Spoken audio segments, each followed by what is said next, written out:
Just tell me when to start.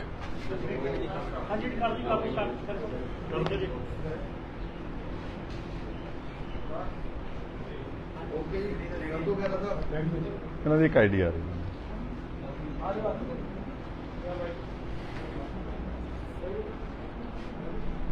This is from 2009 to 2012 है ना। ਤੁਹਾਡੀ ਨੀਵੀਂ ਜੀ ਜ਼ਿਆਦਾ ਕੁਰਸੀ ਯਾਰ, ਇਹਨਾਂ ਦੀ ਕੁਰਸੀ ਤੋਂ ਚੰਗੀ ਨਹੀਂ ਦੇ ਸਕਦੇ ਹੋ। ਕੈਨ ਯੂ ਫਿਟ ਇਨ? ਮੇਰੀ ਉਹਨਾਂ ਨੂੰ ਜ਼ਿਆਦਾ, ਮੇਰੀ ਜਾਂ ਤਾਂ ਮੈਂ ਵੀ ਨੀਵੀਂ ਕਰਦਾ, ਹੋ ਨਹੀਂ ਰਹੀ। There is no adjustment. ਚਲੋ ਕੋਈ ਨਹੀਂ, ਬੈਠੋ ਅੱਗੇ ਹੋ ਜਾਓ ਥੋੜਾ ਜਿਹਾ, ਖੜੇ ਹੋ ਕੇ। ਚਲੋ ਜੀ ਠੀਕ ਹੈ। ਤੁਹਾਡਾ ਸਾਰਿਆਂ ਦਾ ਅੱਜ ਇੱਥੇ ਸਵਾਗਤ ਹੈ ਜੀ। ਅੱਜ ਅਸੀਂ ਇੱਕ ਬਹੁਤ ਵੱਡਾ ਵੈਟ ਘੁਟਾਲਾ ਹੋਇਆ ਪੰਜਾਬ ਦੇ ਵਿੱਚ ਸਨ 2009 ਤੋਂ ਲੈ ਕੇ 2012 ਤੱਕ। ਇਹ ਲਗਭਗ 44,000 ਕਰੋੜ ਰੁਪਏ ਦਾ ਔਨ ਕਰਤਾ ਸੀ, ਲਗਭਗ 44,000 ਕਰੋੜ ਰੁਪਏ ਦਾ ਘੁਟਾਲਾ ਹੈ। ਔਰ ਅਨਫੋਰਚੂਨੇਟਲੀ ਉਸ ਵਕਤ ਜਿਹੜੇ ਉੱਥੇ ਤਾਇਨਾਤ ਸੀ ਆਫਸਰਸ, ਹਾਈ ਅਪਸ, ਉਹਨਾਂ ਨੇ ਇਸ ਨੂੰ ਜਾਣਬੁੱਝ ਕੇ ਇਹਨੂੰ ਠੰਡੇ ਬਸਤੇ 'ਚ ਪਾ ਦਿੱਤਾ। ਅੱਜ ਮੇਰੇ ਨਾਲ ਇਸ ਘੁਟਾਲੇ ਨੂੰ ਜਿਹੜਾ ਮੇਰੇ ਧਿਆਨ ਵਿੱਚ ਲੈ ਕੇ ਆਏ ਨੇ ਹੁਣ ਪਿਛਲੇ ਕੁਝ ਦਿਨਾਂ 'ਚ, ਮੇਰੇ ਨਾਲ ਫਾਰਮਰ ਆਰਮੀ ਕੈਪਟਨ ਨੇ, ਕੈਪਟਨ YS ਮੱਟਾ। ਇਹ ਆਫਟਰ ਲੀਵਿੰਗ ਆਰਮੀ ਇਹਨਾਂ ਨੇ ਫਿਰ ਪੰਜਾਬ ਦੇ ਵਿੱਚ ਐਕਸਾਈਜ਼ ਐਂਡ ਟੈਕਸੇਸ਼ਨ ਡਿਪਾਰਟਮੈਂਟ ਵਿੱਚ ਬਤੌਰ DETC ਕੰਮ ਕੀਤਾ, ਹੁਣ ਰਿਟਾਇਰਡ ਨੇ। ਔਰ ਜਦੋਂ ਇਹਨਾਂ ਨੇ ਮੇਰੇ ਧਿਆਨ 'ਚ ਲੈ ਕੇ ਆਏ ਬਜਟ ਇਜਲਾਸ ਤੋਂ ਪਹਿਲਾਂ, ਮੈਂ ਵਿਸ਼ੇਸ਼ ਤੌਰ ਤੇ ਪਹਿਲਾਂ ਜਿਹੜੇ ਚੀਫ ਮਿਨਿਸਟਰ ਸਾਹਿਬ ਦੇ ਪ੍ਰਿੰਸੀਪਲ ਸੈਕਟਰੀ ਨੇ ਵੈਨਿਊ ਪ੍ਰਸ਼ਾਦ, ਸ਼ਾਇਦ ਉਹ ਵੀ ਰਹਿ ਚੁੱਕੇ ਨੇ ਐਕਸਾਈਜ਼ ਐਂਡ ਟੈਕਸੇਸ਼ਨ ਕਮਿਸ਼ਨਰ, ਮੈਂ ਉਹਨਾਂ ਦੇ ਨਾਲ ਗੱਲ ਕੀਤੀ, ਉਹਨਾਂ ਨੂੰ ਮੈਸੇਜ ਕੀਤਾ ਕਿ ਮੈਂ ਚੀਫ ਮਿਨਿਸਟਰ ਸਾਹਿਬ ਨੂੰ ਮਿਲ ਕੇ ਦੇਣਾ ਚਾਹੁੰਦਾ, ਇਹ ਬਹੁਤ ਵੱਡਾ ਘੁਟਾਲਾ ਵਾ, ਤਾਂ ਕਿ ਇਹਦੀ ਪ੍ਰੋਪਰ ਜਾਂਚ ਹੋ ਜਾਏ, ਚਾਹੇ ਵਿਜੀਲੈਂਸ ਜਾਂਚ ਹੋ ਜਾਏ ਜਾਂ ਆਡਿਟ ਸਪੈਸ਼ਲ ਹੋ ਜਾਏ from the controller auditor general of India ਔਰ ਪੰਜਾਬ, ਸੌਰੀ। ਤਾਂ ਉਹਨਾਂ ਨੇ ਕਿਹਾ ਕਿ ਮੈਂ ਕੋਸ਼ਿਸ਼ ਕਰੂੰਗਾ ਤੁਹਾਡੀ ਚੀਫ ਮਿਨਿਸਟਰ ਸਾਹਿਬ ਨਾਲ ਮੁਲਾਕਾਤ ਕਰਾਉਂਗਾ। ਲੱਕੀਲੀ ਸੈਸ਼ਨ ਦੇ ਮੇਰੇ ਖਿਆਲ ਪਹਿਲੇ ਦਿਨ ਹੀ ਜਦੋਂ ਚੀਫ ਮਿਨਿਸਟਰ ਸਾਹਿਬ ਸਦਨ ਵਿੱਚ ਆਏ ਤੇ ਉਹ ਸਾਰਿਆਂ ਨੂੰ ਮਿਲ ਰਹੇ ਸੀ, ਤੇ ਉੱਥੇ ਮੈਨੂੰ ਵੀ ਮਿਲੇ।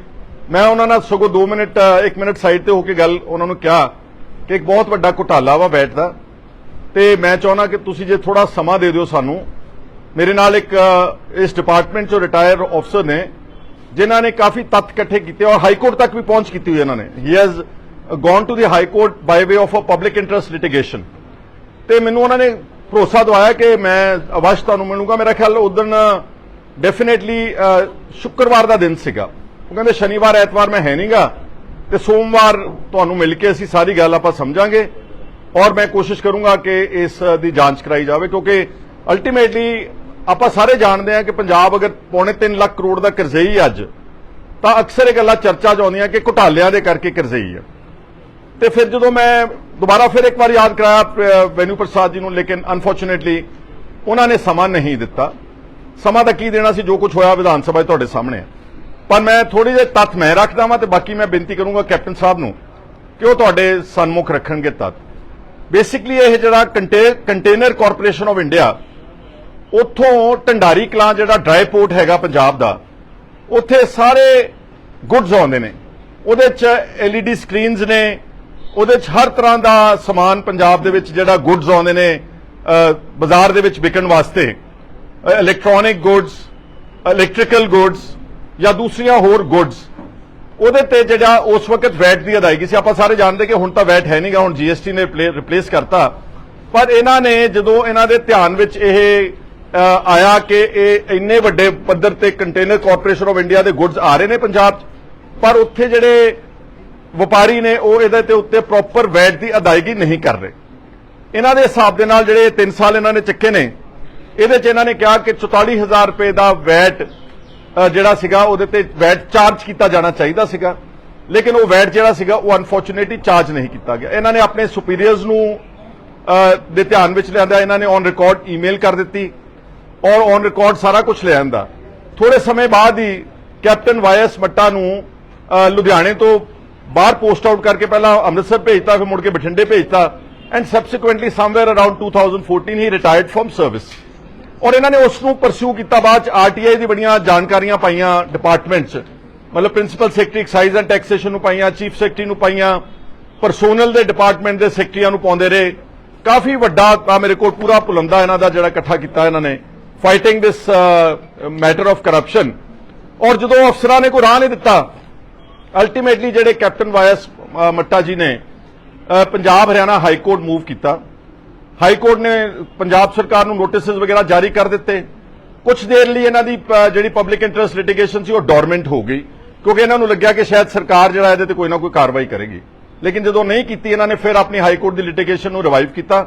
ਹੁਣ ਇਸ ਵਕਤ ਜਿਹੜਾ ਆਨਰੇਬਲ ਚੀਫ ਜਸਟਿਸ ਦੀ ਕੋਰਟ ਰਵੀ ਸ਼ੰਕਰ ਜਹਾ ਦੀ ਕੋਰਟ ਵਿੱਚ ਇਹਨਾਂ ਦਾ ਮਾਮਲਾ ਪੈਂਡਿੰਗ ਹੈ। What is the next date? 11 October ਉਹਦੀ ਨੈਕਸਟ ਡੇਟ ਹੈਗੀ ਆ। ਸੋ ਮੈਂ ਤਾਂ ਸਿਰਫ ਇਹ ਕਹਿਣਾ ਚਾਹੁੰਦਾ ਕਿ ਦੇਖੋ, ਇੱਕ ਹੁੰਦਾ ਵਾ ਐਲਾਨ ਕਰਨੇ ਕਿ ਅਸੀਂ ਭ੍ਰਿਸ਼ਟਾਚਾਰ ਰੋਕ ਦੇਵਾਂਗੇ। ਅਰਵਿੰਦ ਕੇਜਰੀਵਾਲ ਨੇ ਚੋਣਾਂ ਤੋਂ ਪਹਿਲਾਂ ਭਗਵੰਤ ਸਿੰਘ ਮਾਨ ਦੇ ਬੈਠੇ ਮੀਡੀਆ ਦੇ ਸਾਹਮਣੇ ਜਦੋਂ ਗਾਰੰਟੀਆਂ ਦਾ ਐਲਾਨ ਕੀਤਾ ਤਾਂ ਲੋਕਾਂ ਨੇ ਤੇ ਪੁੱਛਿਆ ਮੀਡੀਆ ਵਾਲੇ ਨੇ, ਤੁਸੀਂ ਗਾਰੰਟੀਆਂ ਦੇ ਪੈਸੇ ਕਿੱਥੋਂ ਲੈ ਕੇ ਆਓਗੇ? ਤਾਂ ਉਹਨਾਂ ਨੇ ਦੋ ਵੱਡੇ ਸੋਰਸਸ ਗਿਣਾਏ ਸੀਗੇ। ਉਹ ਸਾਰਾ ਕੁਝ ਵਿਧਾਨ ਸਭਾ 'ਚ ਵੀ ਆਇਆ, ਪਰ ਮੈਂ ਰਿਪੀਟ ਕਰ ਦਿੰਦਾ ਆਮ ਜਨਤਾ ਦੀ ਜਾਣਕਾਰੀ ਵਾਸਤੇ। ਉਹਨਾਂ ਨੇ ਕਿਹਾ ਜੀ ਕਿ ਇੱਕ ਤਾਂ ਜਿਹੜਾ ਬਜਟ ਹੁੰਦਾ ਵਾ, ਸਾਡਾ ਪੰਜਾਬ ਦਾ ਬਜਟ ਹੁਣ ਇਸ ਵਾਰ 1,55,000 ਕਰੋੜ ਰੁਪਏ ਦਾ ਆਇਆ ਵਾ। ਉਹਨਾਂ ਨੇ ਆਪਣਾ ਬਜਟ ਦਾ ਅਨੁਮਾਨ ਲਾ ਕੇ ਕਿਹਾ ਜੀ ਇਹਦੇ 'ਚ ਘੱਟੋ ਘੱਟ 20% ਕਰਪਸ਼ਨ ਚੱਲਦੀ ਆ।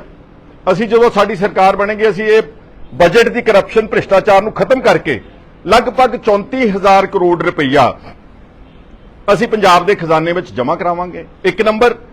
ਦੂਸਰਾ ਕਿ ਜਿਹੜਾ ਗੈਰ ਕਾਨੂੰਨੀ ਮਾਈਨਿੰਗ ਹੋ ਰਹੀ ਪੰਜਾਬ ਦੇ ਵਿੱਚ, ਉਹਦੇ ਤੋਂ ਅਸੀਂ ਤਕਰੀਬਨ 20,000 ਕਰੋੜ ਰੁਪਈਆ ਕੱਢ ਕੇ ਲੈ ਕੇ ਆਵਾਂਗੇ।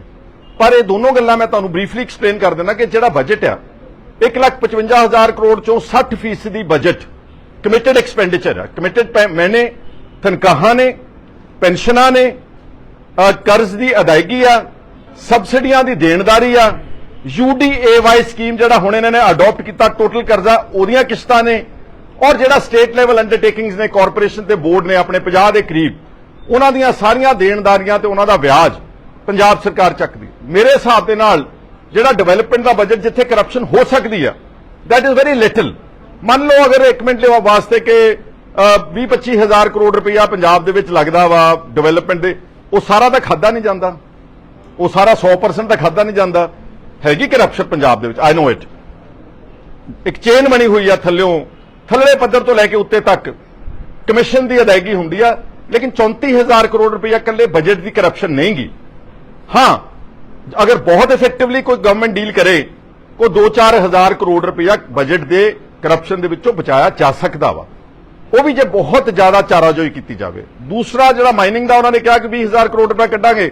ਉਹ ਤੁਹਾਡੇ ਸਾਹਮਣੇ ਵਿਧਾਨ ਸਭਾ 'ਚ ਮਿਸਟਰ ਹਰਜੋਤ ਬੈਂਸ ਜਿਹੜੇ ਮਾਈਨਿੰਗ ਐਂਡ ਜੀਓਲੋਜੀ ਮਿਨਿਸਟਰ ਨੇ, ਉਹਨਾਂ ਨੇ ਆਪ ਕਬੂਲ ਲਿਆ ਵਾ ਕਿ ਪਹਿਲੇ ਕੁਆਟਰ ਵਿੱਚ ਅਸੀਂ 30 ਕਰੋੜ ਰੁਪਏ ਦੀ ਆਮਦਨ ਕੱਢੀ ਆ ਮਾਈਨਿੰਗ ਡਿਪਾਰਟਮੈਂਟ 'ਚੋਂ।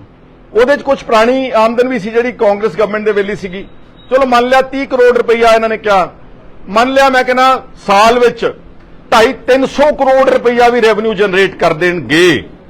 But look at the difference from between 20,000 crore ਦਾ ਗੱਪ ਝੂਠ ਤੇ 300 ਕਰੋੜ ਰੁਪਏ ਦੀ ਆਮਦਨ। ਐਂਡ ਆਫ ਦ ਡੇ ਤੁਸੀਂ ਸਾਰੇ ਮੀਡੀਆ ਪਰਸਨ ਇੱਥੇ ਹੀ ਰਹਿਣਾ ਵਾ, ਇੱਕ ਸਾਲ ਬਾਅਦ ਤੁਸੀਂ ਅੱਛੀ ਤਰ੍ਹਾਂ ਦੇਖ ਲੈਣਾ, ਬਹੁਤ ਜ਼ੋਰ ਲਾ ਕੇ 250-300 ਕਰੋੜ ਰੁਪਏ ਤੋਂ ਰੈਵਨਿਊ ਜ਼ਿਆਦਾ ਮਾਈਨਿੰਗ ਚੋਂ ਨਹੀਂ ਜਨਰੇਟ ਹੋ ਸਕਦੀ, ਅੱਜ ਦੀ ਨਹੀਂ। ਔਰ ਇੱਕ ਝੂਠ ਹੋਰ ਬੋਲਿਆ ਮਿਨਿਸਟਰ ਨੇ ਕਿ ਜੀ ਪਿਛਲੇ 20 ਸਾਲਾਂ 'ਚ 40,000 ਕਰੋੜ ਰੁਪਏ ਖਾਦਾ। ਇਹ ਤਾਂ ਗੱਲਾਂ ਕਹਿਣ ਦੀਆਂ ਨੇ, ਤੱਥ ਕੁਝ ਹੋਰ ਬੋਲਦੇ ਨੇ, ਫੈਕਟਸ ਕੁਝ ਹੋਰ ਨੇ।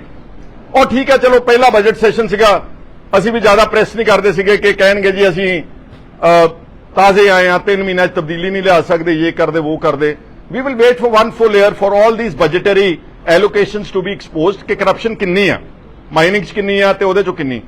ਪਰ ਮੈਂ ਇਸ ਤੋਂ ਅੱਗੇ ਕਿ ਪਹਿਲਾਂ ਮੈਂ ਹੋਰ ਤੁਹਾਡੇ ਨਾਲ ਚਰਚਾ ਕਰਾਂ, ਮੈਂ ਚਾਹੂੰਗਾ ਕਿ ਕੈਪਟਨ ਵਾਇਐਸ ਮੱਟਾ ਅੱਜ ਦਾ ਜਿਹੜਾ ਸਕੈਮ ਹੈ, ਜੋ ਇਹ 44,000 ਕਰੋੜ ਰੁਪਏ ਦੇ ਗੁੱਡਸ ਦੇ ਉੱਤੇ ਵੈਟ ਦੀ ਨਾ ਅਦਾਇਗੀ ਹੋਣਾ, ਦਿਸ ਕੈਨ ਇਫ ਇਨਵੈਸਟੀਗੇਟਡ ਅਪਰੋਪਰੀਏਟਲੀ, ਇਹ ਪੈਸਾ ਕਾਫੀ ਪੰਜਾਬ ਦੇ ਖਜ਼ਾਨੇ ਦੇ ਵਿੱਚ ਬਤੌਰ ਪੈਨਲਟੀਜ਼ ਦੀ ਸ਼ਕਲ ਵਿੱਚ, ਵੈਟ ਦੀ ਉਗਰਾਹੀ ਦੀ ਸ਼ਕਲ ਵਿੱਚ ਇਹ ਪੈਸਾ ਖਜ਼ਾਨੇ ਵਿੱਚ ਡੈਫੀਨੇਟਲੀ ਜ਼ਰੂਰ ਜਮ੍ਹਾਂ ਕਰਾਇਆ ਜਾ ਸਕਦਾ। ਮੈਂ ਹੁਣ ਬੇਨਤੀ ਕਰੂੰਗਾ ਕਿ ਤੁਸੀਂ ਥੋੜਾ ਜਿਹਾ ਇਤਮੀਨਾਨ ਨਾਲ ਸੁਣ ਲੈਣਾ। Captain Y S Matta after the press conference ਤੁਹਾਡੇ ਕੋਲ ਅਵੇਲੇਬਲ ਨੇ।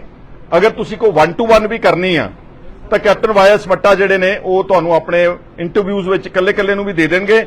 ਮੇਰੀ ਥੋੜੀ ਸਮੱਸਿਆ ਕਿ ਮੈਂ ਕਿਤੇ ਜਾਣਾ ਵੀ ਇਸ ਤੋਂ ਬਾਅਦ, ਤਾਂ ਮੈਂ ਸ਼ਾਇਦ 1 to 1 ਤਾਂ ਨਹੀਂ ਕਰ ਸਕੂੰਗਾ, ਪਰ ਮੇਰੇ ਤੁਸੀਂ ਜਿਹੜੇ ਕੁਝ ਸਵਾਲ ਆਪਾਂ ਇਹਨਾਂ ਦੀ ਗੱਲ ਤੋਂ ਬਾਅਦ ਰੱਖ ਲਾਂਗੇ। ਆਓ ਮੱਟਾ ਜੀ ਸੈਂਟਰ 'ਚ ਆ ਜਾਓ। ਯੂ ਵਾਂਟ ਦਿਸ? ਨੋ, ਤੁਹਾਡੇ ਤੋਂ ਟਿਪਸ ਤੇ ਸਾਰਾ ਅੱਗੇ ਹੋ ਜਾਓ, ਗੈਟ ਟੂ ਦ ਮਾਈਕਸ। ਚਲੋ ਜੀ। ਬ੍ਰਦਰਸ ਐਂਡ ਸਿਸਟਰਸ, ਬਿਫੋਰ ਆ ਸਟਾਰਟ ਮੈਂ ਤੁਹਾਨੂੰ ਦੱਸਣਾ ਚਾਹੁੰਦਾ ਪਿਆ, ਪੰਜਾਬੀ ਬੋਲਿਓ, ਭਗਵੰਤ ਸਿੰਘ ਮਾਨ ਨੂੰ ਬਹੁਤ ਬੁਰੀ ਲੱਗਦੀ ਹੈ। ਮੈਂ 1982 ਵਿੱਚ BJMC ਕੀਤੀ ਸੀਗੀ ਫਰਮ ਪੰਜਾਬੀ ਯੂਨੀਵਰਸਿਟੀ। ਮੇਰੇ ਨਾਲ ਦੇ ਬੈਚਮੇਟਸ, ਕੋਰਸਮੇਟਸ, they have retired or they are serving chief editors of various newspapers. ਆ ਰਹੇ ਤੇ ਮੈਂ I know that you are the fourth, ਤੁਸੀਂ ਚੌਥਾ ਥੰਬ ਹੈ। ਫਿਰ ਪੰਜਾਬੀ ਬੋਲੋ, ਮਾਨ ਸਾਹਿਬ ਨੇ ਬਹੁਤ ਬੁਰਾ ਮਨਾਉਣਾ ਜੀ, ਉਹ ਬਹੁਤ ਬੁਰਾ ਮਨਾਉਂਦੇ ਨੇ। ਸੌਰੀ ਜੀ। ਪ੍ਰੈਸ ਜਿਹੜੀ ਹੈਗੀ ਹੈ ਚੌਥਾ ਥੰਬ ਹੈਗੀ ਹੈ, ਜਿੱਥੇ ਸਾਨੂੰ ਲੈਜਿਸਲੇਚਰ ਤੋਂ, ਐਗਜ਼ੈਕਟਿਵ ਤੋਂ, ਜੁਡੀਸ਼ਰੀ ਤੋਂ ਸਾਨੂੰ ਇੱਜ਼ਤ ਨਹੀਂ ਮਿਲਦੀ, ਸਾਨੂੰ ਹੱਕ ਨਹੀਂ ਮਿਲਦਾ, ਸਾਨੂੰ ਇਨਸਾਫ ਨਹੀਂ ਮਿਲਦਾ, ਤਾਂ ਤੁਸੀਂ ਪ੍ਰੈਸ ਨਹੀਂ ਇਹ ਚੀਜ਼ ਚੱਕਣੀ। ਥੋੜਾ ਉੱਚੀ ਵੀ ਬੋਲੋ ਜੀ। ਮੈਂ ਚਾਹੁੰਦਾ ਕਿ ਜਿਹੜੀ ਚੀਜ਼ਾਂ ਅੱਜ ਮੈਂ ਤੁਹਾਡੀ ਨੌਲੇਜ ਲਿਆ ਰਿਹਾ ਉਹ ਬਹੁਤ ਅਹਿਮ ਹੋਣਗੀਆਂ ਔਰ ਫਿਊਚਰ ਐਗਜ਼ੈਕਟਿਵ ਆਫਿਸਰਸ ਲਈ, ਸਿਵਲ ਸਰਵਿਸਿਜ਼ ਆਫਿਸਰਸ ਲਈ ਜਿਹੜਾ ਹੈਗਾ ਨਾ ਉਹਨਾਂ ਲਈ ਇੱਕ ਲਾਈਨ ਬਣ ਜਾਏਗੀ। ਮੈਂ ਜਿੱਦਾਂ ਖਹਿਰਾ ਸਾਹਿਬ ਨੇ ਕਿਹਾ ਲੁਧਿਆਣਿਓਂ ਮੈਨੂੰ ਪੋਸਟਡ ਕਰਤਾ ਸੀਗਾ, ਦੈਟ ਵਾਜ਼ ਐਟ, ਮੈਂ ਬਠਿੰਡੇ ਉਦੋਂ ਪੋਸਟਡ ਸੀਗਾ। ਅੱਛਾ, ਮੈਂ ਜ਼ਿਆਦਾ ਨਾ ਛੇੜਦੇ ਹੋਏ ਮੈਂ 2012-13 ਦੇ ਵਿੱਚ ਮੈਂ ਇਨਫੋਰਮੇਸ਼ਨ ਮੰਗੀ ਸੀ, ਨੋਟਿਸਿਸ ਭੇਜ ਕੇ container corporation of India Tughlakabad ranges, ਸਾਡੇ ਪੰਜਾਬ ਐਕਟ ਦੇ ਵਿੱਚ ਇੱਕ ਪ੍ਰੋਵੀਜ਼ਨ ਸੀਗੀ ਕਿ ਅਸੀਂ ਇਨਫੋਰਮੇਸ਼ਨ ਮੰਗ ਸਕਦੇ ਸੀਗੇ। 6 ਮਹੀਨੇ ਦੀ ਘਾਲਣਾ ਤੋਂ ਬਾਅਦ ਮੈਨੂੰ 1 ਮਾਰਚ 2013 ਨੂੰ ਇਨਫੋਰਮੇਸ਼ਨ ਮਿਲੀ। ਮੈਂ ਆਪਣੇ former excise and taxation commissioner Shri Anurag Verma ji ਨੂੰ ਇਨਫੋਰਮ ਕੀਤਾ ਮੋਬਾਈਲ ਤੇ ਕਿ ਸਰ ਮੈਂ ਫਲਾਣੀ ਇਨਫੋਰਮੇਸ਼ਨ ਲੈ ਕੇ ਆਇਆ। ਉਹ ਕਹਿੰਦੇ ਇਮੀਡੀਏਟਲੀ ਇਹ ਸਾਰੀ ਇਨਫੋਰਮੇਸ਼ਨ ਇਕਨੋਮਿਕ ਇੰਟੈਲੀਜੈਂਸ ਯੂਨਿਟ ਦੇ ਡਾਇਰੈਕਟਰ ਮੈਡਮ ਨਵਦੀਪ ਪਿੰਡਰ ਨੂੰ ਦਿੱਤੀ ਜਾਵੇ। ਇਨਫੋਰਮੇਸ਼ਨ ਕੀ ਸੀ? ਇਨਫੋਰਮੇਸ਼ਨ ਇਹ ਸੀ ਕਿ ਮੈਂ ਮੰਗਿਆ ਸੀਗਾ ਕਿ ਜਿੰਨੇ ਕੰਟੇਨਰਸ ਆ ਰਹੇ ਆ, ਮੈਨੂੰ container number, date of dispatch, date of receipt, RC number, sale tax number ਜਿਹੜਾ 3 ਨੰਬਰ ਹੁੰਦਾ ਹੈ ਵਪਾਰੀ ਦਾ, ਭੇਜਣ ਵਾਲੇ ਦਾ ਤੇ ਲੈਣ ਵਾਲੇ ਦਾ, quantity of goods, value of goods ਔਰ ਆਪਣਾ ਗੁੱਡ ਦੀ ਕੀ ਨੇਚਰ ਕੀ ਸੀ, ਨੇਚਰ ਆਫ ਗੁੱਡਸ ਇਹ ਦਿੱਤੀ ਜਾਵੇ। ਉਹਨਾਂ ਨੇ 6 ਮਹੀਨੇ ਘਾਲਣਾ ਤੋਂ ਬਾਅਦ, 6-8 ਮਹੀਨੇ ਘਾਲਣਾ ਤੋਂ ਬਾਅਦ ਮੈਨੂੰ ਉਹ ਇਨਫੋਰਮੇਸ਼ਨ ਭੇਜੀ। ਉਹ ਮੈਂ ਐਜ਼ ਪਰ ਮੇਰੇ ETC ਇਨਫੋਰਮੇਸ਼ਨ ਕੀ ਸੀ? ਇਨਫੋਰਮੇਸ਼ਨ ਸੀਗੀ ਕਿ ਵੀ ਇਹ ਜਿਹੜਾ ਹੈ ਆਪਣਾ ਜਿੰਨੇ ਵੈਲਿਊ ਆਫ ਗੁੱਡਸ ਔਰ ਬਾਕੀ ਜਿਹੜਾ ਸਮਾਨ ਸੀਗਾ ਉਹ ਆਇਆ ਸੀਗਾ, ਉਹ ਦਿੱਤੀ ਗਈ ਸੀਗੀ। ਉਹਦੇ ਜਿਹੜੇ ਮੈਂ ਉਹਦਾ ਕੁਆਂਟਮ ਕੀ ਸੀ? ਉਹਦਾ ਕੁਆਂਟਮ ਉਦੋਂ ਸੀਗਾ 53,000 ਕਿ 57,000 ਕਰੋੜ, ਪਰ ਉਸ 'ਚ ਕੁਝ ਡੁਪਲੀਕੇਸੀ ਸੀਗੀਆਂ ਤੇ ਉਹ ਘਟਾ ਕੇ ਮੇਰੇ ਹਿਸਾਬ ਨਾਲ 43,000 ਕਰੋੜ ਸੀਗਾ, ਪਰ ਗਵਰਨਮੈਂਟ ਨੇ ਐਫੀਡੇਵਿਟ ਦਿੱਤਾ ਹਾਈ ਕੋਰਟ ਦੇ ਵਿੱਚ ਕਿ 44,999 ਕਰੋੜ ਦਾ ਡਾਟਾ ਸੀਗਾ, ਆਰਗੇਨਾਈਜ਼ਡ ਡਾਟਾ, ਜਿਹੜਾ ਕਿ ਪੰਜਾਬ ਢੰਡਾਰੀ ਕਲਾਂ ਦੇ ਵਿੱਚ ਆਇਆ ਸੀਗਾ। ਇੱਥੇ ਮੈਂ ਤੁਹਾਨੂੰ ਇੱਕ ਚੀਜ਼ ਹੋਰ ਦੱਸਣਾ ਚਾਹੁੰਦਾ ਕਿ ਕੁਝ ਗੁੱਟ ਜਿਹੜੇ ਚੁਸਤ ਵਪਾਰੀ ਹੁੰਦੇ ਹਨ ਉਹ ਪੰਜਾਬ ਤੋਂ ਬਾਹਰ RC ਲੈ ਲੈਣਗੇ ਔਰ ਮਾਲ ਢੰਡਾਰੀ ਕਲਾਂ ਉਤਰਿਆ ਉੱਥੇ ਮਾਲ ਨਹੀਂ ਜਾਂਦਾ, ਉਹ ਇੱਥੇ ਹੀ ਗ੍ਰੇ ਮਾਰਕੀਟ ਲੁਧਿਆਣੇ ਵਿਕ ਜਾਂਦਾ। ਆਪਾਂ ਕਹਿੰਦੇ ਆ ਵੀ LED ਸਸਤੀਆਂ ਮਿਲਦੀਆਂ 6,000-7,000, ਉਹ ਕਿੱਦਾਂ ਮਿਲਦੀਆਂ? ਇਹ ਰੀਬਕ ਸ਼ੂਜ਼ ਕਿੱਦਾਂ ਮਿਲਦੇ ਆ? ਇਹ ਚਾਈਨੀਜ਼ ਗੁੱਡਸ ਕਿੱਦਾਂ ਮਿਲਦੇ ਆ? ਉਹ ਇਹੀ ਰੀਜ਼ਨ ਹੈਗਾ ਕਿ ਉਹਨਾਂ ਦਾ ਵੈਟ ਨਹੀਂ ਲੱਗਿਆ ਹੁੰਦਾ, ਆਪਸੀ ਕੰਪੀਟੀਸ਼ਨ ਦੇ ਨਾਲ ਇਹ ਜਿਹੜਾ ਹੈ ਮਾਲ ਉੱਥੇ ਵਿਕਦਾ। ਇਹ ਤੁਹਾਨੂੰ ਸਾਰਿਆਂ ਨੂੰ ਪਤਾ। ਇਹਦੇ ਨਾਲ ਕੀ ਹੈ, ਜਿਹੜਾ ਸਹੀ ਵਪਾਰੀ ਆ ਉਹ ਸਫਰ ਕਰਦਾ, ਬਿਕੋਜ਼ ਉਹਨੂੰ ਘਾਟਾ ਪੈਂਦਾ, ਉਹਨੂੰ ਲਾਸ ਹੁੰਦਾ, ਤੇ ਉਹ ਜਿਹੜਾ ਹੈਗਾ ਉਹ ਵੀ ਉਸੇ ਹੀ ਚਾਲ 'ਚ ਚੱਲ ਪੈਂਦਾ। ਤੋ ਮੈਂ ਫਿਰ ਪਹਿਲਾਂ ਜਦ ਮੈਂ ਰਿਟਾਇਰ ਹੋ ਚੁੱਕਿਆ ਸੀਗਾ, ਮੈਨੂੰ ਪਤਾ ਲੱਗਾ, ਪਟਿਆਲੇ ਦਾ ਰਹਿਣ ਵਾਲਾ, ਮੈਂ ਜਦ ਕਦੇ ਹੈਡ ਆਫਿਸ ਜਾਂਦਾ ਸੀਗਾ ਉੱਥੇ ਮੈਨੂੰ ਜਿਹੜਾ 29 ਸਾਲ ਮੈਂ ਸਰਵਿਸ ਕੀਤੀ ਐਕਸਾਈਜ਼ ਐਂਡ ਟੈਕਸੇਸ਼ਨ ਡਿਪਾਰਟਮੈਂਟ ਦੇ ਵਿੱਚ, ਔਰ ਮੈਨੂੰ ਕਈ ਜਿਹੜਾ ਇੰਸਪੈਕਟਰ, ਕਈ ETO ਜਾਂ ਜਿਹੜਾ ਕਲੈਰੀਕਲ ਸਟਾਫ ਸੀਗਾ ਉਹ ਕਹਿੰਦਾ ਹੁੰਦਾ ਸੀਗਾ, ਮੈਂ ਨਾਂ ਤਾਂ ਨਹੀਂ ਲੈ ਸਕਦਾ, ਨਾ ਹੀ ਮੈਨੂੰ ਹੁਣ ਯਾਦ ਆ, ਕਿ ਜੀ ਤੁਹਾਡਾ ਜਿਹੜੀ ਇਨਫੋਰਮੇਸ਼ਨ ਲਾਉਂਦੀ ਹੈ ਉਹ ਖਾਧਾ ਪੀਤਾ ਗਿਆ। ਉਹ EIU ਵਾਲੇ ਕੀ ਕਰਦੇ ਸੀਗੇ, ਜਿੱਥੋਂ ਤੱਕ ਮੈਨੂੰ ਇਨਫੋਰਮੇਸ਼ਨ ਮਿਲੀ ਹੈ, ਉਹ ਵੇਖਦੇ ਜਿੱਥੇ ਵੱਡਾ ਘੁਟਾਲਾ ਹੈਗਾ ਆਪਣਾ ਟਾਊਟ ਭੇਜ ਕੇ ਉਹਦੇ ਵਿੱਚ ਕੰਪਰੋਮਾਈਜ਼ ਕਰਦੇ ਸੀ। ਹੁਣ ਇਹਨਾਂ ਨੇ ਕਿਹਾ ਕਿ ਵੀ ਹਾਈ ਕੋਰਟ ਦੇ ਵਿੱਚ ਕਿ ਜੀ ਇਹ ਤਾਂ 99.86% ਜਿਹੜਾ ਵੈਰੀਫਾਈ ਹੋ ਗਿਆ, ਜਦ ਕਿ ਅੱਛਾ ਉਹਨਾਂ ਨੇ ਇੱਕ ਟੈਕਸ ਫ੍ਰੀ ਪੇਪਰ ਜਾਂ ਨਿਊਜ਼ ਪ੍ਰਿੰਟ ਜਿਹੜਾ ਹੈਗਾ, ਜਿਹੜਾ ਆਪਣਾ ਅਖਬਾਰਾਂ ਨੂੰ ਨਹੀਂ ਆਉਂਦਾ ਹੈ, ਉਹ ਜਿਹੜੀ ਚੀਜ਼ ਹੈਗੀ ਆ ਦਿਖਾ ਕੇ, ਜਦ ਕਿ ਇਹਨਾਂ ਨੇ ਕਾਪਰ, ਐਲੂਮੀਨੀਅਮ, ਸਟੀਲ, ਨਿਕਲ, ਬਾਕੀ ਪ੍ਰੈਸ਼ੀਅਸ ਮੈਟਲਸ ਜਿਹੜੇ ਹੋਣਗੇ, ਉਹਨਾਂ ਦੀਆਂ ਕੋਇਲਸ, ਉਹਨਾਂ ਦਾ ਸਕ੍ਰੈਪ, ਉਹ ਚੀਜ਼ਾਂ ਵਿੱਚ ਨਹੀਂ ਅਕਾਊਂਟ ਫਾਰ ਕੀਤੀਆਂ, ਦੱਸਿਆ ਨਹੀਂ। ਉੱਥੇ ਜਿਹੜਾ ਹੈਗਾ, ਉੱਥੇ ਵੇਅਰ ਹਾਊਸਿਸ ਲੱਗੇ ਹੋਏ ਢੰਡਾਰੀ ਕਲਾਂ ਦੇ ਬਾਹਰ, ਪੰਜਾਬ ਦੇ, ਹਰਿਆਣਾ ਦੇ, ਚੰਡੀਗੜ੍ਹ ਦੇ, ਦਿੱਲੀ ਦੇ, ਔਰ ਉੱਥੇ ਜਿਹੜਾ ਹੈਗਾ ਮਾਲ ਕਈ ਵਾਰ ਵਪਾਰੀ ਉੱਥੇ ਆਪਣਾ ਪਹੁੰਚਾ ਜਾਂਦਾ ਸੀਗਾ, ਔਰ ਜਿਹੜੇ ਫਤਿਹਗੜ੍ਹ ਸਾਹਿਬ ਮੰਡੀ ਗੋਬਿੰਦਗੜ੍ਹ ਵਾਲਾ ਜਿਹੜਾ ਲੋਹਾ ਹੈਗਾ, ਉਹ ਵੀ ਉੱਥੋਂ ਰਾਤੋਂ ਰਾਤ ਉੱਥੇ ਪਹੁੰਚ ਜਾਂਦਾ ਸੀ। ਅੰਡਰਸਟੈਂਡ ਕਰਦੇ ਹੋ? ਇਹ ਹਜ਼ਾਰਾਂ ਕਰੋੜਾਂ ਦੀ ਆਪਾਂ ਰੌਲਾ ਪਾਉਂਦੇ ਆ ਕਿ ਵੀ ਆਪਣਾ ਜਿਹੜਾ ਮੰਡੀ ਗੋਬਿੰਦਗੜ੍ਹ ਦਾ ਜਿਹੜਾ ਆਪਣਾ ਸਪਰੈਸ਼ਨ ਆਫ ਟੈਕਸ ਆਉਂਦੀ ਆ, ਤੇ ਇਹ ਕਿੱਦਾਂ ਕਹਿ ਸਕਦੇ ਕਿ ਜੀ ਸਾਰਾ ਵੈਰੀਫਾਈ ਹੋ ਗਿਆ 3.5 ਸਾਲਾਂ ਦਾ। 1 ਅਪ੍ਰੈਲ 2009 ਤੋਂ ਲੈ ਕੇ 31/8/2012 ਇਹ 4 ਅਸੈਸਿੰਗ ਈਅਰਸ ਹੈਗੇ ਜਿਹੜਾ ਕਿ ਇਹਨਾਂ ਨੇ ਕਰਨਾ ਸੀਗਾ, ਔਰ ਇਹਨਾਂ ਕੋਲੇ ਸਾਰਾ ਡਾਟਾ ਅਵੇਲੇਬਲ ਸੀਗਾ। ਆਈ ਵਿਲ ਟੈਲ ਯੂ ਕਿੱਦਾਂ। ਜਦ ਕਰੇ ਕਿ ਬੈਰੀਅਰ ਤੇ ਕੋਈ ਆਪਣਾ ਗੁੱਡਸ ਆਉਂਦੀਆਂ ਬਾਹਰੋਂ, ਤੇ ਉਹਦੇ ਵਿੱਚ ਉਹਨੂੰ ਫਾਰਮ ਭਰਨਾ ਪੈਂਦਾ ਹੈ ਵੈਟ 35, ਇਹਨੂੰ ਕਹਿੰਦੇ 32, ਜਿਹੜਾ ਬਾਹਰ ਜਾਣਾ ਹੋਵੇ, ਔਰ ਜਦ ਐਗਜ਼ਿਟ ਬੈਰੀਅਰ ਹੁੰਦਾ ਉੱਥੇ ਫਿਰ ਵਿਦਿਨ 24 ਆਵਰਸ ਉਹ ਦੇਣਾ ਪੈਂਦਾ ਕਿ ਵੀ ਅਸੀਂ ਇਹ ਮਾਲ ਲਿਆਉਂਦਾ ਸੀਗਾ 24 ਘੰਟੇ ਚ ਅਸੀਂ ਇੱਥੋਂ ਬਾਹਰ ਜਾਣਾ। ਉਹ ਜਿਹੜੀਆਂ ਚੀਜ਼ਾਂ ਇਹਨਾਂ ਨੇ ਵੈਰੀਫਾਈ ਨਹੀਂ ਕੀਤੀਆਂ। ਉਹਦੇ ਫਾਰਮ ਦੇ ਚ 3 ਨੰਬਰ ਕਿੱਥੋਂ ਆਇਆ, ਕੰਸਾਈਨਰ ਦਾ ਨਾਮ, ਕੰਸਾਈਨੀ ਦਾ ਨਾਮ, GR ਨੰਬਰ ਜਾਂ RR ਨੰਬਰ, ਇਹ ਸਾਰੀ ਹੀ ਭਰਨੀ ਪੈਂਦੀ ਹੈ। ਜਿਹੜੇ ਤੁਹਾਨੂੰ ਨੈਕਸਟ ਦਿੱਤੇ ਜਾਣਗੇ ਇਹਦੇ ਨਾਲ, ਜਿਹੜੇ ਅਸੀਂ ਭੇਜਾਂਗੇ ਤੁਹਾਨੂੰ ਆਪਣਾ ਥਰੂ WhatsApp, ਤੇ ਉਹਦੇ ਵਿੱਚ ਇਹ ਸਾਰਾ ਐਕਸਾ ਵਾਲੇ, exercise and taxation technical services agency, ਉਹਨਾਂ ਨੇ RTI 'ਚ ਦੱਸਿਆ ਕਿ ਵੀ ਹਾਂ ਸਾਡੇ ਕੋਲ ਸਾਰਾ ਡਾਟਾ ਅਵੇਲੇਬਲ ਹੈਗਾ। ਜਦ ਮੈਂ 2018 ਵਿੱਚ RTI 'ਚ ਇਨਫੋਰਮੇਸ਼ਨ ਮੰਗੀ, ਮੈਂ CVC ਕੋਲ ਵੀ ਗਿਆ, ਮੈਂ DOPT ਕੋਲ ਵੀ ਗਿਆ, ਮੈਂ ਲੋਕਪਾਲ ਨੂੰ ਚਿੱਠੀਆਂ ਪਾਈਆਂ ਕਿ ਵੀ ਇਹ ਚੀਜ਼ ਜਿਹੜੀ ਹੈ ਘਪਲਾ ਹੋ ਰਿਹਾ ਹੈ ਤੇ ਕਾਈਂਡਲੀ ਇਹਦੀ CBI ਇਨਕੁਆਇਰੀ ਕਰਾਈ ਜਾਏ। ਮੇਰਾ ਬੇਟਾ ਸੁਪਰੀਮ ਕੋਰਟ ਦਾ ਐਡਵੋਕੇਟ ਹੈ, ਉਹਨੇ CBI SP ਹੈਡਕੁਆਟਰ ਨੂੰ ਚਿੱਠੀ ਲਿਖੀ, ਦਾ ਬਿਗੇਸਟ ਸਕੈਮ ਇਨ ਦਾ ਵੈਟ ਡਿਪਾਰਟਮੈਂਟ, ਉਹ ਜਿਹੜੀ ਹੈਗੀ ਆ ਉਹ ਵੀ ਜਿਹੜੇ ਰਿਟ ਦੇ ਨਾਲ ਲੱਗੀ ਹੋਈ ਹੈ। ਬਟ ਅਨਫੋਰਚੂਨੇਟਲੀ CBI ਵਾਲੇ ਹੈਗੇ ਉਹ ਤੱਕ ਨਹੀਂ ਕਰ ਸਕਦੇ ਜਿੰਨਾ ਚਿਰ ਸਟੇਟ ਗਵਰਨਮੈਂਟ ਨਹੀਂ ਕਹਿੰਦੀ। ਮੈਂ PIL ਫਾਈਲ ਕੀਤੀ, ਉਦੋਂ ਪਹਿਲਾਂ ਮੈਂ ਪਰਸਨਲ ਡਿਪਾਰਟਮੈਂਟ ਆਪਣਾ ਪੰਜਾਬ ਗਵਰਨਮੈਂਟ ਦੇ, ਮੈਂ ਉੱਥੇ ਐਫੀਡੇਵਿਟ ਦਿੱਤਾ। ਮੈਂ ਵਿਜੀਲੈਂਸ ਡਿਪਾਰਟਮੈਂਟ ਦੇ ਡਾਇਰੈਕਟਰ ਨੂੰ ਐਫੀਡੇਵਿਟ ਦੇ ਕੇ ਆਇਆ ਵਿਦ ਆਲ ਦਾ ਆਪਣਾ ਜਿੰਨਾ ਵੀ ਮੇਰਾ ਡਾਟਾ ਸੀਗਾ, ਤੇ ਮੈਂ ਹੈਰਾਨ ਆ ਉਹਨਾਂ ਨੇ ਕੋਈ ਐਕਸ਼ਨ ਨਹੀਂ ਲਿੱਤਾ। ਹਜੇ ਤੱਕ ਜਿਹੜੀਆਂ ਚਿੱਠੀਆਂ ਆ ਰਹੀਆਂ ਕਿ ਦੈਟ ਇਜ਼ ਪੈਂਡਿੰਗ। ਕਮਾਲ ਕਰਤੀ, 18 ਤੋਂ ਲੈ ਕੇ 22 ਤੱਕ ਹਜੇ ਤੱਕ ਪੈਂਡਿੰਗ।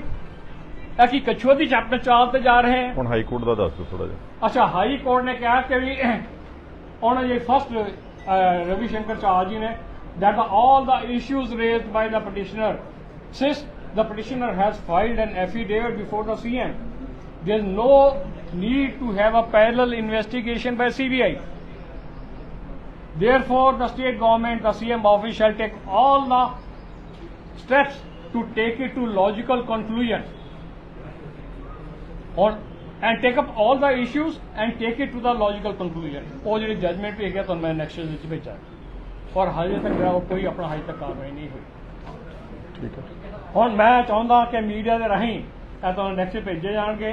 ਕਿਸੇ ਮੈਨੂੰ ਪਰਸਨਲ ਕੋਈ ਕੁਐਸਚਨ ਪੁੱਛਣਾ, ਇਹਦੇ ਵਿੱਚੋਂ ਕੁਝ 10,000 ਜਾਂ 15,000 ਕਰੋੜ ਉਹ ਮੇ ਵੀ ਟੈਕਸ ਫ੍ਰੀ ਜਿਹੜਾ ਕਾਊਂਟਡ ਕੀਤਾ ਹੋਊਗਾ ਕਿ ਜੈਨੂਅਨ ਡੀਲਰਸ ਨੇ, ਪਰ ਬਾਕੀ 30,000 ਕਰੋੜ ਦੇ ਉੱਤੇ ਟੈਕਸ ਫੈਕਟਰ ਸਾਰੇ ਪੰਜਾਬ ਦੀਆਂ, ਸਾਰੇ ਪੰਜਾਬ ਦੀਆਂ। ਹਾਂਜੀ ਉਹ ਬ੍ਰਦਰ ਮੈਂ ਉਹੀ ਮੈਂ ਕਿਹਾ ਹਾਂਜੀ ਇਹ ਤਾਂ ਲਗਾਤਾਰ ਲੱਗੇ ਹੋਏ ਨੇ। ਲੱਗੇ ਹੋਏ, ਮੈਂ ਹਜੇ ਵੀ ਉਦੋਂ ਦੇ ਲੱਗੇ ਹੋਏ ਨੇ। ਕਾਂਗਰਸ ਦੀ ਗਵਰਨਮੈਂਟ ਨੂੰ ਇਨਕਲੂਡ ਕਰ ਲਓ ਇਹਦੇ ਚ। ਹਾਂਜੀ, ਉਹਦਾ ਰਿਸਪੌਂਸ ਤਾਂ ਉਹਦਾ ਕੋਰਟ ਦੇ ਅਕੋਰਡਿੰਗ ਕੋਈ ਰਿਸਪੌਂਸ ਨਹੀਂ ਸੀਗਾ। ਕਾਂਗਰਸ ਦਾ ਇਦਾਂ ਕਿ that was pending in the court. ਮੈਂ ਰਿਵਾਈਵ ਕਰਵਾਈ ਆ ਇਹ ਜਿਹੜੀ ਰਿਟ ਪਟੀਸ਼ਨ ਆ, ਰਿਟ ਪਟੀਸ਼ਨ ਰਿਵਾਈਵ ਕਰਵਾਈ ਤੇ ਉਹਦੇ ਵਿੱਚ ਹੁਣ ਨੋਟਿਸ ਦਾ ਮੋਸ਼ਨ ਇਸ਼ੂ ਹੋਇਆ। ਮਿਸਟਰ ਅਨੁਰਾਗ ਵਰਮਾ ਨੇ ਨਵਦੀਪ ਪਿੰਡਰ ਨੇ ਉਹ ਕਹਿੰਦੇ ਜੀ 99.86% ਤਾਂ ਜਿਹੜਾ ਵੈਰੀਫਾਈ ਹੋ ਗਿਆ ਸੀ। ਜਦ ਕਿ ਮੇਰੇ ਕੋਲ ਰਿਕਾਰਡ ਹੈਗਾ, ਮੈਂ ਤੁਹਾਨੂੰ ਦਿਖਾ ਸਕਦਾ, ਮੇਰੇ ਕੋਲ ਕਮੈਂਟ, ਮੈਂ ਸਿੰਗਲ ਹੈਂਡਡ ਜੇ ਮੈਂ ਘਰੇ ਬੈਠਾ ਕੰਪਿਊਟਰ ਵਾਲਿਆਂ ਤੋਂ ਮੈਂ ਸਾਰਾ ਰਿਕਾਰਡ ਕਢਾ ਸਕਦਾ ਤੇ ਇਹਨਾਂ ਕੋਲ ਦੇ ਐਕਸਰ ਦੇ ਇੰਨੇ ਸਾਰੇ ਆਫੀਸਰਸ, ਇੰਨੇ ਸਾਰੇ ਈਟੀਓਜ਼, ਇੰਨੇ ਸਾਰੇ ਕੰਪਿਊਟਰ ਆਪਰੇਟਰਸ, ਉਹ ਕੀ ਹਫਤੇ ਵਿੱਚ ਨਹੀਂ ਕਰ ਸਕਦੇ ਸੀਗੇ? ਇਹ ਤਾਂ ਹਫਤੇ ਦੇ ਵਿੱਚ ਸਾਰੇ ਟੈਕਸ ਸਾਰੇ ਰਲ ਕੇ ਚੱਲ ਰਹੇ ਨੇ। ਆਈ ਡੋਨਟ ਨੋ, ਮੈਂ ਹੁਣ ਉਹਦੇ ਬਾਰੇ ਕੀ ਕਮੈਂਟ ਕਰਾਂ। ਇਹ ਤਾਂ ਜਿਹੜਾ ਕਿ ਉਹ ਪੁੱਛਣਾ ਪੁੱਛ ਲਓ। ਮਤਲਬ ਸਵਾਲ ਇਹ ਹੈ ਕਿ ਜਿਹੜਾ ਇਹ ਕਰਪਸ਼ਨ ਤੁਸੀਂ ਕਹਿ ਰਹੇ ਹੋ ਘੁਟਾਲਾ ਹੁੰਦਾ ਰਿਹਾ, ਟਾਪ ਆਫ ਦਾ ਬਿਊਰੋਕਰੇਟ ਕਰਦੇ ਰਹੇ ਜਾਂ ਸਮੇਂ-ਸਮੇਂ ਦੇ ਮਿਨਿਸਟਰ ਸੀ ਉਹ ਵੀ ਸ਼ਾਮਲ ਰਹੇ ਨੇ? I don't know about that. The only thing is ਮੈਨੂੰ ਤਾਂ ਇੰਨਾ ਪਤਾ ਹੈ ਕਿ ਮੈਂ ਕਮਿਸ਼ਨਰ ਸਾਹਿਬ ਨੇ ਇਨਫੋਰਮ ਕੀਤਾ ਸੀਗਾ ਮਿਸਟਰ ਅਨੁਰਾਗ ਵਰਮਾ ਜੀ ਨੇ, ਉਹਨਾਂ ਨੇ ਕਿਹਾ ਵੀ ਇਕਨੋਮਿਕ ਇੰਟੈਲੀਜੈਂਸ ਯੂਨਿਟ ਜਿਹੜੀ ਹੈਡ ਹੈਗੀ ਹੈ ਨਵਦੀਪ ਪਿੰਡਰ, ਉਹਨੂੰ ਦਿੱਤਾ ਜਾਏ। ਆਈ ਕੈਨ ਓਨਲੀ, ਮੈਂ ਉਹਨਾਂ ਨੂੰ ਪਾਰਟੀ ਬਣਾਇਆ ਆਪਣੀ PIL ਦੇ ਵਿੱਚ, ਮੈਂ ਦੋਹਾਂ ਨੂੰ ਪਾਰਟੀ ਬਣਾਇਆ। ਉਹਨੇ ਜਵਾਬ ਦਿੱਤਾ, ਜਵਾਬ ਦੇ ਵਿੱਚ they are shaken up. Kindly understand that.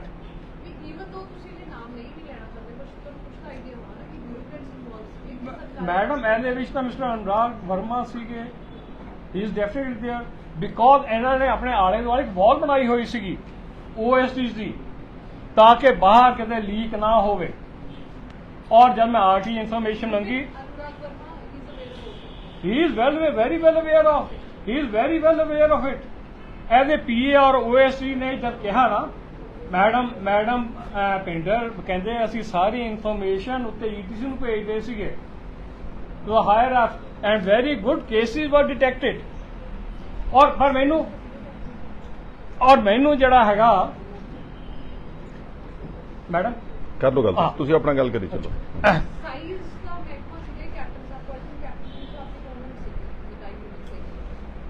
Maybe, but that you see, I was collecting information. ਤੁਸੀਂ ਹਾਈ ਕੋਰਟ ਕਿਦੋਂ ਗਏ? ਮੈਂ ਦੱਸ, ਮੈਂ ਸਮਝਾ ਦਿੰਦਾ। ਹਾਈ ਕੋਰਟ ਕਿਦੋਂ ਗਏ? ਮੈਂ 2019 ਵਿੱਚ ਗਿਆ ਸੀਗਾ। 20 ਨਵੰਬਰ 2019 ਨੂੰ ਉਹਨਾਂ ਨੇ ਵਰਡਿਕਟ ਦਿੱਤਾ। PL ਪਾਈ ਸੀਗੀ। ਉਸ ਤੋਂ ਪਹਿਲਾਂ ਉਹ ਪੁੱਛ ਰਹੇ ਨੇ, ਮੈਂ ਦੱਸ ਦਿੰਦਾ। ਉਸ ਤੋਂ ਪਹਿਲਾਂ ਜਿਹੜੇ ਪਿਛਲੇ 2000 ਅਕਾਲੀ ਗਵਰਨਮੈਂਟ ਦੇ ਵਿੱਚ ਜਿਹੜਾ ਸੀ ਨਾ, ਇਹ ਕਪਲਾ ਹੋਇਆ ਜੀ। ਹਾਂ, ਉਸ ਤੋਂ ਬਾਅਦ ਤੁਸੀਂ ਰਿਪਰੈਜ਼ੈਂਟ ਕਰਦੇ ਰਹੇ ਜਦੋਂ ਨੈਕਸਟ ਗਵਰਨਮੈਂਟ ਆਈ ਹੈ। ਯੈਸ, ਐਕਚੁਅਲੀ ਮੈਂ ਇੱਥੋਂ ਮੈਂ ਸਮਝਾ ਉਧਰ ਦੇਖੋ, ਮੈਂ ਤੁਹਾਨੂੰ ਦੱਸ ਦਿੰਦਾ ਵਾਂ ਕੀ ਆ। ਹੀ ਬੇਸਿਕਲੀ ਇਹਨਾਂ ਦਾ ਕਹਿਣ ਦਾ ਮਤਲਬ ਆ ਕਿ ਇਹ ਜਿਹੜਾ ਕੁਆਂਟਮ ਆਫ ਲਾਸ ਆ ਸਟੇਟ ਨੂੰ ਵੈਟ ਦੇ ਉੱਤੇ, ਇਹ ਲਗਭਗ ਇਹਨਾਂ ਦੀ ਜਾਣਕਾਰੀ ਅਨੁਸਾਰ 44,000 ਕਰੋੜ ਰੁਪਇਆ। ਇਹਨਾਂ ਨੇ ਇਮੀਡੀਏਟਲੀ ਆਪਣੇ ਟੌਪ ਬੌਸਸ ਨੂੰ, ਜਿਹੜੇ ਵੀ ਨਾਮ ਲੈ ਰਹੇ ਨੇ ਇਹ ਆਪਣੇ ਡਿਪਾਰਟਮੈਂਟ ਦੇ, ਉਹਨਾਂ ਨੂੰ ਇਨਫੋਰਮ ਕਰ ਦਿੱਤਾ ਥਰੂ ਪ੍ਰੋਪਰ ਚੈਨਲ। ਔਰ ਉਸ ਤੋਂ ਬਾਅਦ ਜਦੋਂ ਕੋਈ ਕਾਰਵਾਈ ਨਹੀਂ ਹੋਈ, ਫਿਰ ਇਹ ਰਿਪਰੈਜ਼ੈਂਟੇਸ਼ਨਾਂ ਜਿੱਦਾਂ ਇਹਨਾਂ ਨੇ ਦੱਸਿਆ CBC ਨੂੰ, ਈਵਨ CBI ਨੂੰ ਜਾਂ DOT ਨੂੰ ਜਾਂ ਈਵਨ ਚੀਫ ਮਿਨਿਸਟਰ ਆਫਿਸ ਨੂੰ, ਇਹ ਲਗਾਤਾਰ ਕਰਦੇ ਰਹੇ ਆ। ਆਈ ਐਮ ਕੁਆਇਟ ਸ਼ੋਰ ਕਿ ਜਿਹੜੀ ਅਗਲੀ ਗਵਰਨਮੈਂਟ ਆਈ ਹੋਊਗੀ ਅਮਰਿੰਦਰ ਸਿੰਘ ਦੀ ਕਾਂਗਰਸ ਦੀ, ਇਹ ਰਿਪਰੈਜ਼ੈਂਟੇਸ਼ਨਾਂ ਉਹਨਾਂ ਕੋਲ ਵੀ ਗਈਆਂ ਹੋਣਗੀਆਂ। ਮੈਂ ਜਿੰਨੀਆਂ ਚਿੱਠੀਆਂ, ਲੇਕਿਨ ਉਹਦੇ ਦਰਮਿਆਨ ਕੀ ਹੋਇਆ ਕਿ ਜਦੋਂ ਹੀ ਵਾਸ ਡਿਸਸੈਟੀਸਫਾਈਡ, ਫਿਰ ਇਹਨਾਂ ਨੇ ਪਬਲਿਕ ਇੰਟਰਸਟ ਲਿਟੀਗੇਸ਼ਨ ਪਾ ਕੇ ਹਾਈ ਕੋਰਟ ਚਲੇ ਗਏ। ਹੁਣ ਹਾਈ ਕੋਰਟ ਦਾ ਅਕਤੂਬਰ ਜਿਹੜੀ 11 ਤਰੀਕ ਹੈਗੀ ਆ, ਉਹ ਤੁਹਾਡੇ ਉੱਥੇ ਰੱਖੀ ਹੋਈ ਆ। ਬਾਕੀ ਤੁਹਾਨੂੰ ਅਸੀਂ ਸਾਰਾ ਡਾਟਾ ਜਿਹੜਾ ਹੈਗਾ ਈਮੇਲ ਤੇ ਕੋਸ਼ਿਸ਼ ਕਰਾਂਗੇ, ਬਿਕੋਜ਼ ਐਨੈਕਸਟਸ ਬਹੁਤ ਭਾਰੀ ਫਾਈਲ ਹੈ। ਅਸੀਂ ਸਾਰਾ ਤੁਹਾਨੂੰ ਡਾਟਾ ਭੇਜ ਦਿਆਂਗੇ ਈਮੇਲ ਦੇ ਉੱਤੇ। ਕੁਝ ਪ੍ਰਿੰਟ ਆਊਟਸ ਜਿਹੜੇ ਤੁਹਾਨੂੰ ਦੇ ਦਿੱਤੇ ਨੇ, ਜਿਹੜੀ ਚਿੱਠੀ ਲਿਖੀ, ਇਹ ਚਿੱਠੀ ਭਗਵੰਤ ਸਿੰਘ ਮਾਨ ਨੂੰ ਲਿਖੀ ਹੈ ਸਾਡੇ ਦੋਨਾਂ ਵੱਲੋਂ। ਔਰ ਅਸੀਂ ਦੇਖਦੇ ਹਾਂ ਕਿ ਉਹ ਕੀ ਇਸ ਦੇ ਉੱਤੇ ਐਕਸ਼ਨ ਲੈਂਦੇ ਨੇ, ਕੀ ਇਨਕੁਆਇਰੀ ਕਰਦੇ ਨੇ। ਹਾਲਾਂਕਿ ਮੈਂ ਦੁਬਾਰਾ ਫਿਰ ਰਿਪੀਟ ਕਰਦਾ ਕਿ ਮੈਂ ਮਿਲਣ ਦਾ ਵੀ ਟਾਈਮ ਮੰਗਿਆ ਸੀ ਉਹਨਾਂ ਨਾਲ ਪਰਸਨਲੀ ਗੱਲ ਕਰਕੇ, ਲੇਕਿਨ ਉਹਨਾਂ ਨੇ ਸਮਾਂ ਨਹੀਂ ਦਿੱਤਾ। ਕਾਰਨ ਕੁਝ ਹੋ ਸਕਦੇ, ਮੈਂ ਉਹਦੇ ਵਿੱਚ ਨਹੀਂ ਜਾਣਾ ਚਾਹੁੰਦਾ।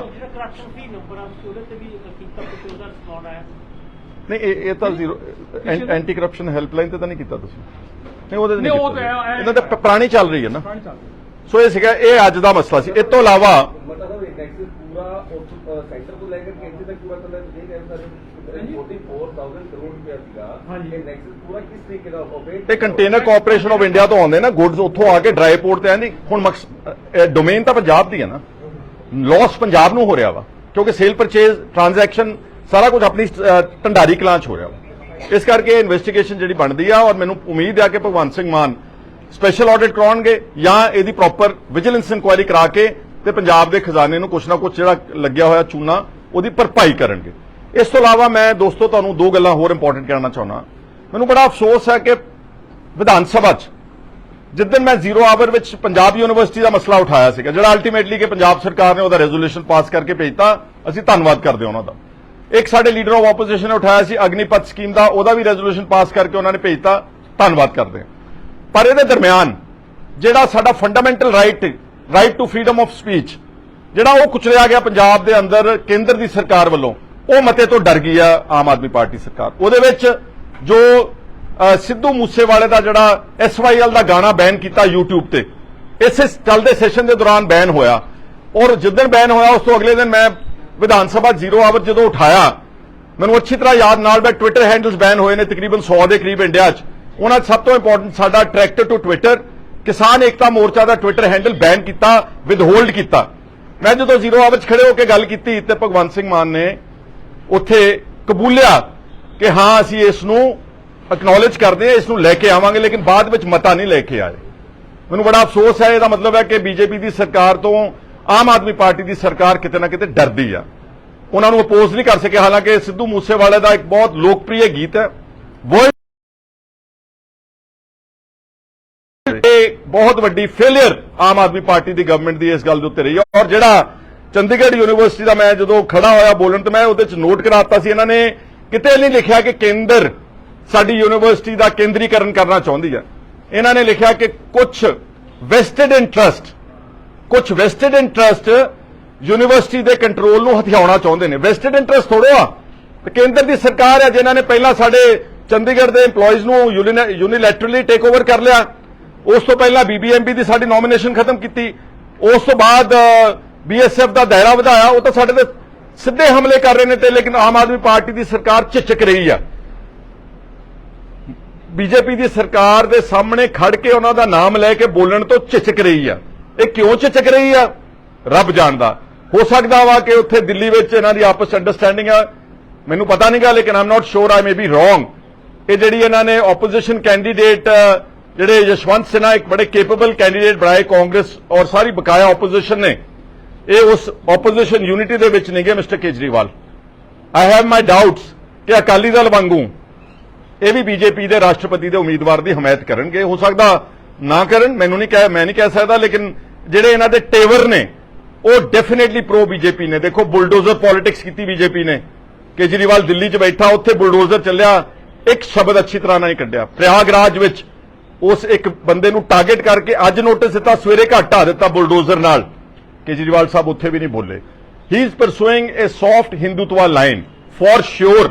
ਇਸ ਕਰਕੇ ਪੰਜਾਬ ਦੇ ਵਿੱਚ ਵੀ ਇਹ ਡਰਦੇ। ਦੂਸਰਾ ਮੁੱਦਾ ਮੱਤੇਵਾੜੇ ਜੰਗਲ ਦਾ। ਹੈਦਰ ਜੰਗਲ, ਮੱਤੇਵਾੜਾ ਜੰਗਲ ਬਹੁਤ ਜ਼ਿਆਦਾ ਇੱਕ ਇੰਪੋਰਟੈਂਟ ਇਸ਼ੂ ਆ। ਜਿਹੜੇ এনवायरमेंटलिस्ट ਹੈ ਪੰਜਾਬ ਦੇ, ਜਿਹੜੇ ਚਿੰਤਿਤ ਲੋਕ ਨੇ, ਜਿਹੜੇ ਚਾਹੁੰਦੇ ਨੇ ਕਿ ਗ੍ਰੀਨ ਬੈਲਟ ਖਤਮ ਨਾ ਹੋਵੇ, ਦਰਿਆ ਪੋਲਿਊਟ ਨਾ ਹੋਵੇ, ਕਿਉਂਕਿ ਮੱਤੇਵਾੜੇ ਦਾ ਜੰਗਲ ਜਿਹੜਾ ਇਹਦੀ ਲੋਕੇਸ਼ਨ ਰਾਹੋਂ ਦੇ ਦਰਿਆ ਦੇ ਉੱਤੇ ਆ, ਸਤਲੁਜ ਦੇ। ਔਰ ਉੱਥੇ ਇਹਨਾਂ ਨੇ ਜਿਹੜਾ ਟੈਕਸਟਾਈਲ ਪਾਰਕ, ਪਿਛਲੀ ਸਰਕਾਰ ਨੇ ਟੈਕਸਟਾਈਲ ਪਾਰਕ ਵਾਸਤੇ ਸੇਖੋਵਾਲ ਪਿੰਡ ਉਹਦੀ 400 ਏਕੜ ਜ਼ਮੀਨ ਐਕਵਾਇਰ ਕੀਤੀ ਆ। 90% ਪਿੰਡ ਵਾਲਿਆਂ ਨੇ ਜਿਹੜਾ ਆਮ ਇਜਲਾਸ ਵਿੱਚ ਖੜੇ ਹੋ ਕੇ ਉਹਦਾ ਵਿਰੋਧ ਕੀਤਾ, ਧੱਕੇ ਨਾਲ ਉਹ ਜ਼ਮੀਨ ਐਕਵਾਇਰ ਕਰਤੀ। ਤੇ ਉਦੋਂ ਵਿਧਾਨ ਸਭਾ 'ਚ ਮੈਂ ਹੈਰਾਨ ਹੈ ਕਿ ਭਗਵੰਤ ਸਿੰਘ ਮਾਨ ਤਿਆਰੀ ਕਰਕੇ ਨਹੀਂ ਆਉਂਦੇ ਚੰਗੀ ਤਰ੍ਹਾਂ ਦੇ ਨਾਲ, ਔਰ ਸਿਰਫ ਬੋਲਣ ਹੀ ਆਉਂਦੇ ਨੇ, ਸੁਣਨ ਵੀ ਨਹੀਂ ਆਉਂਦੇ। ਤੁਸੀਂ ਸਾਰਿਆਂ ਨੇ ਮੀਡੀਆ ਗੈਲਰੀ 'ਚ ਅੱਛੀ ਤਰ੍ਹਾਂ ਦੇਖਿਆ। ਇੱਕ ਇਹਨਾਂ ਦੇ MLA ਨੇ, ਸ਼ਾਇਦ ਕੋਈ ਲੁਧਿਆਣੇ ਦਾ MLA ਸੀਗਾ, ਉਹਨੇ ਇੱਕ ਕਾਲ ਅਟੈਂਸ਼ਨ ਮੋਸ਼ਨ ਲਾਇਆ ਸੀਗਾ ਕਿ ਮੱਤੇਵਾੜਾ ਸੇਖੋਵਾਲ ਪਿੰਡ ਵਿੱਚ ਕਦ ਤੱਕ ਇੰਡਸਟਰੀ ਲਾਈ ਜਾਵੇਗੀ, ਕਦ ਤੱਕ ਇੰਡਸਟਰੀ ਲਾਈ ਜਾਵੇਗੀ। ਤਾਂ ਖੜੇ ਹੋ ਕੇ ਮੁੱਖ ਮੰਤਰੀ ਸਾਹਿਬ ਨੇ ਜੋ ਬਾਬੂਆ ਨੇ ਲਿਖ ਕੇ ਭੇਜਿਆ ਸੀ, ਇਹਦੀ ਵੀ NOC ਦੇ ਦਿੱਤੀ ਆ, ਇਹ ਵੀ ਮਨਜ਼ੂਰੀ ਮਿਲ ਗਈ ਆ ਵੀ ਕੰਮ ਕਰਤਾ ਵਾ, ਤੇ ਬਹੁਤ ਜਲਦ ਜਿਹੜਾ ਹੈ ਉੱਥੇ ਇੰਡਸਟਰੀ ਲਾਈ ਜਾਵੇਗੀ। ਔਰ ਇਹਦੇ ਮੁਤਲਕ ਇਹੀ ਮਾਨ ਸਾਹਿਬ ਮੱਤੇਵਾੜਾ ਜਾ ਕੇ ਤੇ ਉਹਦਾ ਐਡਾ ਡਟਮਾ ਵਿਰੋਧ ਕੀਤਾ, ਐਡਾ ਡਟਮਾ ਕਿ ਕੈਪਟਨ ਨੂੰ 50 ਗਾਲਾਂ ਕੱਢੀਆਂ ਨਾਲ, ਤੇ ਕਹਿਤਾ ਕਿ ਜੀ ਇਹ ਸਾਡਾ ਵਾਤਾਵਰਣ ਤਬਾਹ ਕਰਨ ਲੱਗੇ, ਸਾਡਾ ਦਰਿਆ ਤਬਾਹ ਕਰਨ ਲੱਗੇ, ਇਹਨੂੰ ਬੁੱਢਾ ਨਾਲਾ ਬਣਾ ਦੇਣਗੇ। ਇੱਥੇ ਹੀ ਬਸ ਨਹੀਂ, ਸਰਦਾਰ ਕੁਲਤਾਰ ਸਿੰਘ ਸੰਧਵਾ ਉਹ ਵੀ ਗਏ ਮੌਕੇ ਤੇ, ਬੀਬੀ ਸਰਬਜੀਤ ਕੌਰ ਮਾਣੂਕੋ ਉਹ ਵੀ ਗਈ ਮੌਕੇ ਤੇ। ਸਾਰੀ ਆਮ ਆਦਮੀ ਪਾਰਟੀ ਨੇ ਮੱਤੇਵਾੜਾ ਇੱਥੇ ਇੰਡਸਟਰੀਅਲ ਪਾਰਕ ਨਹੀਂ ਬਣਨ ਦੇਵਾਂਗੇ। 3 ਮਹੀਨਿਆਂ ਦੀ ਸਰਕਾਰ 'ਚ ਹੁਣੇ ਕਹਿੰਦੇ ਅਸੀਂ ਬਣਾਵਾਂਗੇ, ਉੱਥੇ ਟੈਕਸਟਾਈਲ ਪਾਰਕ ਵੀ ਬਣਾਵਾਂਗੇ, ਡਾਈਂਗ ਯੂਨਿਟਸ ਵੀ ਲਾਵਾਂਗੇ, ਅਸੀਂ ਪੋਲਿਊਟ ਵੀ ਕਰਾਂਗੇ, ਜੰਗਲ ਵੀ ਵੱਢਾਂਗੇ। ਆਹ ਬਦਲਾਅ ਪੰਜਾਬ ਦੇ ਲੋਕ ਭਾਲ ਰਹੇ ਸੀਗੇ। ਹਾਂ, ਸਪੀਕਰ ਸਾਹਿਬ ਦਾ ਵਰਣਨਯੋਗ ਹੈ ਕਿ ਜਦੋਂ ਮੱਤੇਵਾੜੇ ਦਾ ਸਵਾਲ ਆਇਆ, ਜਦੋਂ ਕਿਸੇ ਨੂੰ ਸਮਝ ਨਹੀਂ ਆਈ, ਅਸੀਂ ਖੜੇ ਹੋ ਕੇ ਪੁਆਇੰਟ ਆਊਟ ਕੀਤਾ, ਤਾਂ ਫਿਰ ਸਪੀਕਰ ਨੇ ਕਿਹਾ ਕਿ ਸਰਕਾਰ ਨੂੰ ਬੇਨਤੀ ਕੀਤੀ ਹੈ ਕਿ ਇਹ ਤਾਂ ਮਸਲਾ ਮੇਰੇ ਵੀ ਬੜਾ ਦਿਲ ਦੇ ਕਰੀਬ ਹੈ। ਇਹ ਟਿੱਪਣੀ ਸਪੀਕਰ ਸਾਹਿਬ ਦੀ ਵਿਧਾਨ ਸਭਾ ਦੇ ਔਨ ਰਿਕਾਰਡ ਆ। ਪਰ ਹੁਣ ਦੇਖਣਾ ਵਾ ਕਿ ਕੀ ਇਹ ਸਰਕਾਰ ਜਿਹੜੇ ਆਪਣੇ ਵਿਰੋਧੀ ਧਿਰ ਵਿੱਚ ਰਹਿੰਦਿਆਂ ਕੰਮ ਉਲਟ ਬੋਲਦੀ ਸੀ ਇਸ ਸਾਰੇ এনवायरमेंट ਦੇ ਮੱਤੇਵਾੜਾ ਦੇ ਮੁੱਦੇ ਤੇ ਕਿ ਉਹਦੇ ਤੇ ਪਹਿਰਾ ਦਿੰਦੇ ਨੇ ਕਿ ਹੁਣ ਵਪਾਰੀਆਂ ਨਾਲ ਰਲ ਕੇ ਇੰਡਸਟਰੀਆਂ ਨਾਲ ਰਲ ਕੇ industrial park textile park pharmaceutical industry ਦੀ ਖਬਰਾਂ ਆ ਰਹੀਆਂ ਨੇ ਦਵਾਈਆਂ ਦੀ ਤੁਸੀਂ ਅੰਦਾਜ਼ਾ ਲਾ ਲਓ ਜੇ ਸਤਲੁਜ ਦੇ ਕੰਢੇ ਦੇ ਉੱਤੇ ਦਵਾਈਆਂ ਦੀਆਂ ਫੈਕਟਰੀਆਂ ਲੱਗ ਗਈਆਂ ਬੁੱਢੇ ਨਾਲੋਂ ਵੀ ਜ਼ਿਆਦਾ ਭੈੜਾ ਇੱਥੋਂ ਸ਼ੁਰੂ ਹੋ ਜੂ ਰਾਹੋਂ ਤੋਂ ਦਰਿਆ ਸਤਲੁਜ ਦਾ ਇਹੀ ਪੀਣਾ ਮਾਲਵੇ ਦੇ ਲੋਕ ਸਾਰੇ ਜਿਹੜਾ ਪੀਣ ਵਾਲਾ ਪਾਣੀ ਇਸਤੇਮਾਲ ਕਰਦੇ ਨੇ ਇਹ ਦੋ ਇੰਪੋਰਟੈਂਟ ਮੈਂ ਬਹੁਤ ਇੰਪੋਰਟੈਂਟ ਇਸ਼ੂਜ਼ ਜਿਹੜੇ ਸੀਗੇ ਇਹ ਫਲੈਗ ਕਰਨੇ ਸੀ ਤੁਹਾਡੇ ਨਾਲ ਔਰ ਮੈਂ ਇੱਕ ਮਿੰਟ ਕੱਲ ਮੈਂ ਮੱਤੇਵਾੜਾ ਸਪੌਟ ਤੇ ਜਾ ਰਿਹਾ ਹਾਂ ਮੈਂ ਕਿਹਾ ਇੱਕ ਮਿੰਟ ਯਾਰ ਲੈਟ ਮੀ ਕੰਪਲੀਟ ਕੱਲ ਮੈਂ ਲਗਭਗ ਉੱਥੇ ਦੁਪਹਿਰੇ 1 ਵਜੇ I will visit village Sikhowal. I will visit Haider Jungle. I will visit Mattewada. And ਮੈਂ ਉੱਥੇ ਲੋਕਾਂ ਨੂੰ ਦੇ ਨਾਲ ਖੜ ਕੇ ਉਹਨਾਂ ਦੀ ਸਪੋਰਟ ਕਰਾਂਗੇ ਔਰ ਜਿੰਨੀ ਸਾਡੇ 'ਚ ਜਾਨ ਹੋਊਗੀ ਅਸੀਂ ਮੱਤੇਵਾੜੇ ਦੇ ਜੰਗਲ ਨੂੰ ਉਜਾੜਨ ਨਹੀਂ ਦਿਆਂਗੇ। ਹੁਣ ਦੱਸੋ